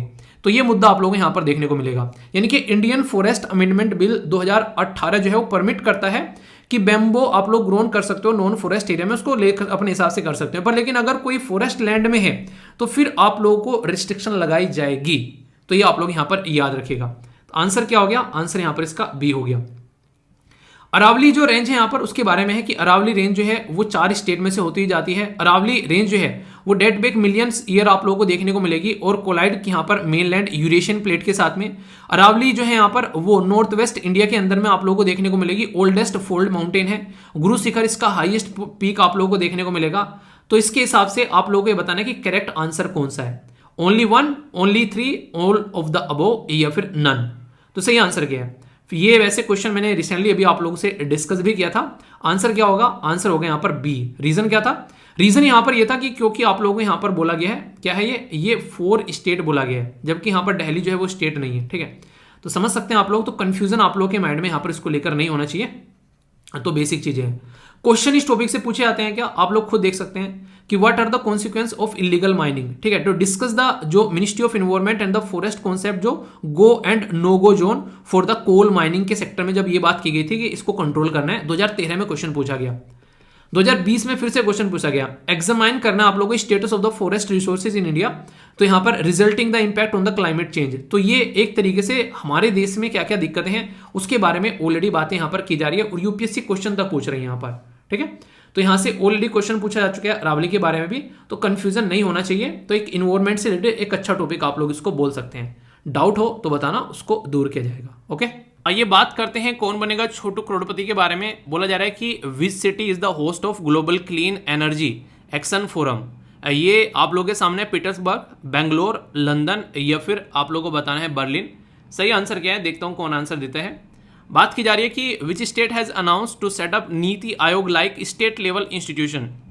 जैसा नीति आयोग का है ऐसा इंस्टीट्यूशन बनाने जा रहे हैं। राजस्थान, बिहार, तमिलनाडु या फिर महाराष्ट्र, कौन सा राज्य कर रहा है ये? अगर बात करें 2022 के हिसाब से यहाँ पर विच कंट्री लार्जेस्ट जो बायलेटरल जो एक तरीके से बायलेटरल लेंडर है श्रीलंका को, यानी कि इसने यहाँ पर काफ़ी ज़्यादा पैसा दिया है। तो आप लोग सरप्राइज हो गए जानकर, बताइए कौन है? यूके, यूएसए, इंडिया या फिर चाइना। नेक्स्ट यहाँ पर बात करते हैं first Indian to win the 4 medal यहाँ पर जो वर्ल्ड रेसलिंग चैंपियनशिप के अंदर में, सुशील कुमार, गीता फोगाट, बजरंग पूनिया या योगेश्वर दत्त। सही आंसर क्या है आप लोगों को बताना है। सी सेट का क्वेश्चन है, इसको अटेम्प्ट करो, देखता हूं कौन कौन यहां पर आंसर देता है। उसके बाद में फिर आप लोगों से बात करूंगा, तब तक एक इंपॉर्टेंट लोकेशन डिस्कस करते हैं। बात की जा रही है यहां पर किसके बारे में? ये बात की जा रही है भिंडवास जो वाइल्ड लाइफ सेंचुरी है उसके बारे में। ये आप लोगों को हरियाणा के अंदर में देखने को मिलेगी। सबसे बड़ी बात क्या है, ये एक मैन मेड यानी कि इंसानों के द्वारा बनाया गया एक एरिया है। इसको रिसेंटली अभी 2021 में रामसर साइट का दर्जा दिया गया और 2009 में इसको बर्ड सेंचुरी डिक्लेयर कर दिया गया। तो जो अरावली वाली रेंज है वहां पर आप लोगों को नजर आएगा, और ये जो साहिबी रिवर भी आप लोग यहां पर याद रखते हैं इसके साथ में कनेक्टेड। कई बार क्वेश्चन आप लोगों से पूछे आते हैं। इसमें कई सारी स्पीसीज आप लोगों को देखने को मिलेगी। इसमें वल्चर भी आप लोगों को यहाँ पर नजर आएंगे। इसके अलावा फिश वगैरह, मतलब अलग अलग तरीके के आप लोगों को जीव जंतु यहाँ पर देखने को मिलेंगे। पर इंपॉर्टेंट बात क्या है कि मैन मेड है एक तरीके से, यानी कि इंसानों के द्वारा बनाया गया एक ऐसा ये लेक, ये झील है बेसिकली, जो कि आप लोग यहाँ पर देखने को मिलता है। तो ये बात की जा रही है किसके बारे में? ये बात की जा रही है भिंडवास जो वाइल्ड लाइफ सेंचुरी उसके बारे में। ठीक है, तो क्वेश्चन बने तो कन्फ्यूजन नहीं होना चाहिए। आइए क्वेश्चन के आंसर देखते हैं। यहाँ पर ये ग्लोबल क्लीन एनर्जी जो फोरम है ये आप लोगों को देखने को मिलेगी कहाँ पर? ये है बेसिकली पीटर्सबर्ग। ठीक है, तो union science and technology minister जो हैं वो इंडिया का डेलीगेशन लीड कर रहे हैं यहाँ पर। बेसिकली आप लोगों को देखने को मिलेगा यूएसए के अंदर में। तो आप लोग याद रखते हैं इसके बारे में। ठीक है, तो क्वेश्चन पूछा सकता है। लगभग 30 के करीब कंट्री जो हैं वो पार्टिसिपेट कर रही हैं। नीति आयोग जैसी स्ट्रक्चर कौन बना रहा है? महाराष्ट्र बना रहा है। महाराष्ट्र के द्वारा बोला गया कि ऐसी स्ट्रक्चर बनाएंगे ताकि देश में बॉटम अप अप्रोच को लेकर चला जा सके। प्लानिंग कमीशन जो था टॉप टू बॉटम अप्रोच था, ये बॉटम अप अप्रोच की बातें करते हैं। ठीक है, इसी के साथ में इंडिया ने श्रीलंका को सबसे ज़्यादा यहाँ पर अभी फिलहाल जो है हेल्प की है, आप लोग ऐसा बोल सकते हैं। चाइना जो कि उसका लंगोटिया यार है वो भी पीछे छोड़कर भाग गया। ठीक है, तो ये बड़ी बात है। नेक्स्ट यहाँ पर आप लोगों के सामने जो क्वेश्चन है, ये सबसे ज़्यादा जो जीते हैं वो है बजरंग पूनिया। तो याद रखिएगा, क्वेश्चन भी आप लोगों से बन सकता है। ये सी सेट का क्वेश्चन था, इसका आंसर आप लोगों को ए देखने को मिलेगा, यानी कि 40। एक्सप्लेनेशन आप लोगों के सामने है, इसको आप लोग यहाँ पर देख सकते हैं। अच्छे से इसके बारे में याद रखिएगा। ठीक है, आइए कुछ अंग्रेजी के शब्द सिखाता हूँ आप लोगों को। अंग्रेज नहीं बनाता हूँ, भारतीय रखेंगे। ठीक है पहला शब्द है ये साइफंड, यानी कि एक तरीके से बाहर निकालना, अपमान करना ही बोलते हैं कई बार एक तरीके से ना। ठीक है, कई शब्द आप लोगों ने सुने होंगे, तो इस तरीके का शब्द भी आप लोग यहाँ पर याद रख सकते हैं। तो ये साइफंड बोला गया है। ठीक है, नॉर्मली कई सारे और भी आप लोगों को यहाँ पर ना सिनोनिम्स देखने को मिल जाते हैं। ठीक है, जैसे इसी का सोखना भी एक सिनोनिम्स है। ठीक है, इसी के साथ में खाना भी सिनोनिम्स होता है कई बार, एक तरीके से ईट अवे, इसको खा लिया पूरी तरह। ठीक है, तो इस तरीके से ये शब्द होते हैं आप लोगों को देखने को मिलेंगे, तो आइडिया रख सकते हैं। ठीक है, तो ये आप लोगों को कई बार न्यूज़पेपर में भी देखने को मिल जाते हैं, तो कोई कंफ्यूजन इसको लेकर नहीं होना चाहिए। ठीक है ना। नेक्स्ट शब्द ये है इनकैप्सुलेट, यानी कि संक्षिप्त करना, चीज़ों को ना एक तरीके से आराम से एक तरीके से एक्सप्लेन करना, सारांश देना, जो शब्द आप लोगों ने सुना होगा। ठीक है, नेक्स्ट है डिवाइस। डिवाइस होता है इजाज़त देना। ठीक है, हालांकि एक तरीके से बोलते हैं कई बार कि एक तरीके से मनमाने ढंग से भी बातें हो जाती हैं यहाँ पर। आप लोग ना किसी को कुछ काम करने के लिए इजाज़त देते तो वो कई बार मनमाना ढंग चलाना लगता है, तो वाली चीज़ें भी होती हैं। पर लेकिन कई बार इसको बोलते हैं एक तरीके से किसी चीज़ को इस तरीके से करना कि एक नहीं जो एक मतलब एक तरीके का आप लोग बोल सकते हैं कुछ एक इजाज़त देना कि चीज़ को क्रिएट करने का, कुछ एक तरीके से इंसान का जो एक तरीके से सही दिमाग लगाकर चीज़ों को क्रिएट करने वाली चीज़ें भी आप लोग यहाँ पर बोल सकते हैं। ठीक है, यानी कि अपनी खुद की क्रिएटिविटी दिखाना, ऐसे बोल सकते हैं आप लोग यहाँ पर, इमेजिनेशन का इस्तेमाल करके। ठीक है, तो ये अच्छा शब्द है अगर देखा जाए तो। और ऐसे काम अक्सर वो नहीं कर पाता है जो कि काफ़ी फिकल हो, यानी कि एक तरीके से चंचल हो, अस्थिर हो, तो ये बोल सकते हैं आप लोग यहाँ पर। तो काफ़ी इंटरेस्टिंग शब्द है ये भी। ये शब्द है यहाँ पर, ये बोलते हैं पिकेंट, यानी कि सरस बोला गया बेसिकली हिंदी में, या चटपटा बोलते हैं नॉर्मली देखा जाए, यानी कि एक तरीके से ना काफ़ी स्पाइसी वगैरह अगर बोले, ज़िंदगी स्पाइसी हो रखी है आजकल कई सारे बच्चे बोलते हैं क्या किया जाए सर, समझ में नहीं आ रहा है। वही करो जो समझ में नहीं आ रहा है, मतलब जो टफ लगे उसको करना कोशिश करो, चीज़ें जो है आसान लगने लगेगी। ज़िंदगी का नाम ही है यार, आप लोग चीज़ों को देखोगे ना, जो चीज़ें आप लोगों को टफ लग रही हैं वो चीज़ें आप लोग काम को करना स्टार्ट कर दो, वो चीज़ें आप लोगों को आसान लगने लगेंगी। पर लेकिन ध्यान रखिएगा, जब तक आप लोग प्रैक्टिस नहीं करोगे उन चीज़ों की, आप लोग को ऐसे ही टफ लगती रहेंगी। और ये ज़िंदगी की रीत है यार, आप लोग नहीं करोगे तो कोई और करेगा। ज़िंदगी में अगर आप लोग आगे नहीं बढ़ोगे तो कोई और बढ़ेगा, ये ऐसा ही होता आ रहा है। अब वैकेंसी निकली हुई है, आप लोग अगर नहीं कर रहे हो उसके ऊपर काम, तो कोई और करके ले जाएगा। इसमें कोई जादू टोना है ही नहीं, कॉमन सेंस है यार। तुम मेहनत करोगे तुमको मिलेगी वो चीज़, तुम नहीं करोगे तो कोई और करेगा उसको मिलेगी वो चीज़। अब आप लोग अगर मेहनत कर रहे हो तो अच्छी बात है, और नहीं कर रहे हो तो वो भी अच्छी बात है, क्योंकि आप लोगों को लग रहा है कि नहीं करनी चाहिए। तो इसलिए उस चीज़ को लेकर हमेशा थोड़ा सा माइंड में क्लैरिटी रखो, ताकि आप लोग चीज़ों को समझ पाओ, ठीक है। तो बेसिक चीज़ थी, फीडबैक जरूर देना कैसा लगा लेक्चर। बाकी अपना ध्यान रखिए, लाइफ को एंजॉय करते रहिए, कोई दिक्कत परेशानी हो तो बताइएगा। और एप्लीकेशन के ऊपर जो रेगुलर क्लास हो रही है उनको एंजॉय करते रहिए, और थोड़ा सा पेशेंस भी रखिए। कुछ चीज़ें होती हैं जिनको थोड़ा टाइम लगता है करने में, जैसे कि PDF प्रोवाइड कराना, तो उसको लेकर कई सारे बच्चे परेशान हो जाते हैं। कई बार लेक्चर जैसे कि वेबसाइट के ऊपर दिक्कत हो जाती है, तो यार टेक्निकल इशू हैं, जितने अपने हाथ में होते हैं उनको सोल्व जल्दी से जल्दी किया जाता है। जैसे लेक्चर नहीं चलाता तो चला दिया, तो थोड़ा सा उसको देखिएगा, ठीक है। तो नेक्स्ट लेक्चर में मिलता हूं, तब तक अपना ध्यान रखिए। बड़ों को नमस्ते, छोटों को प्यार, छोटी सी लाइफ एंजॉय करा। मिलता हूं नेक्स्ट लेक्चर में, तब तक के लिए जय हिंद।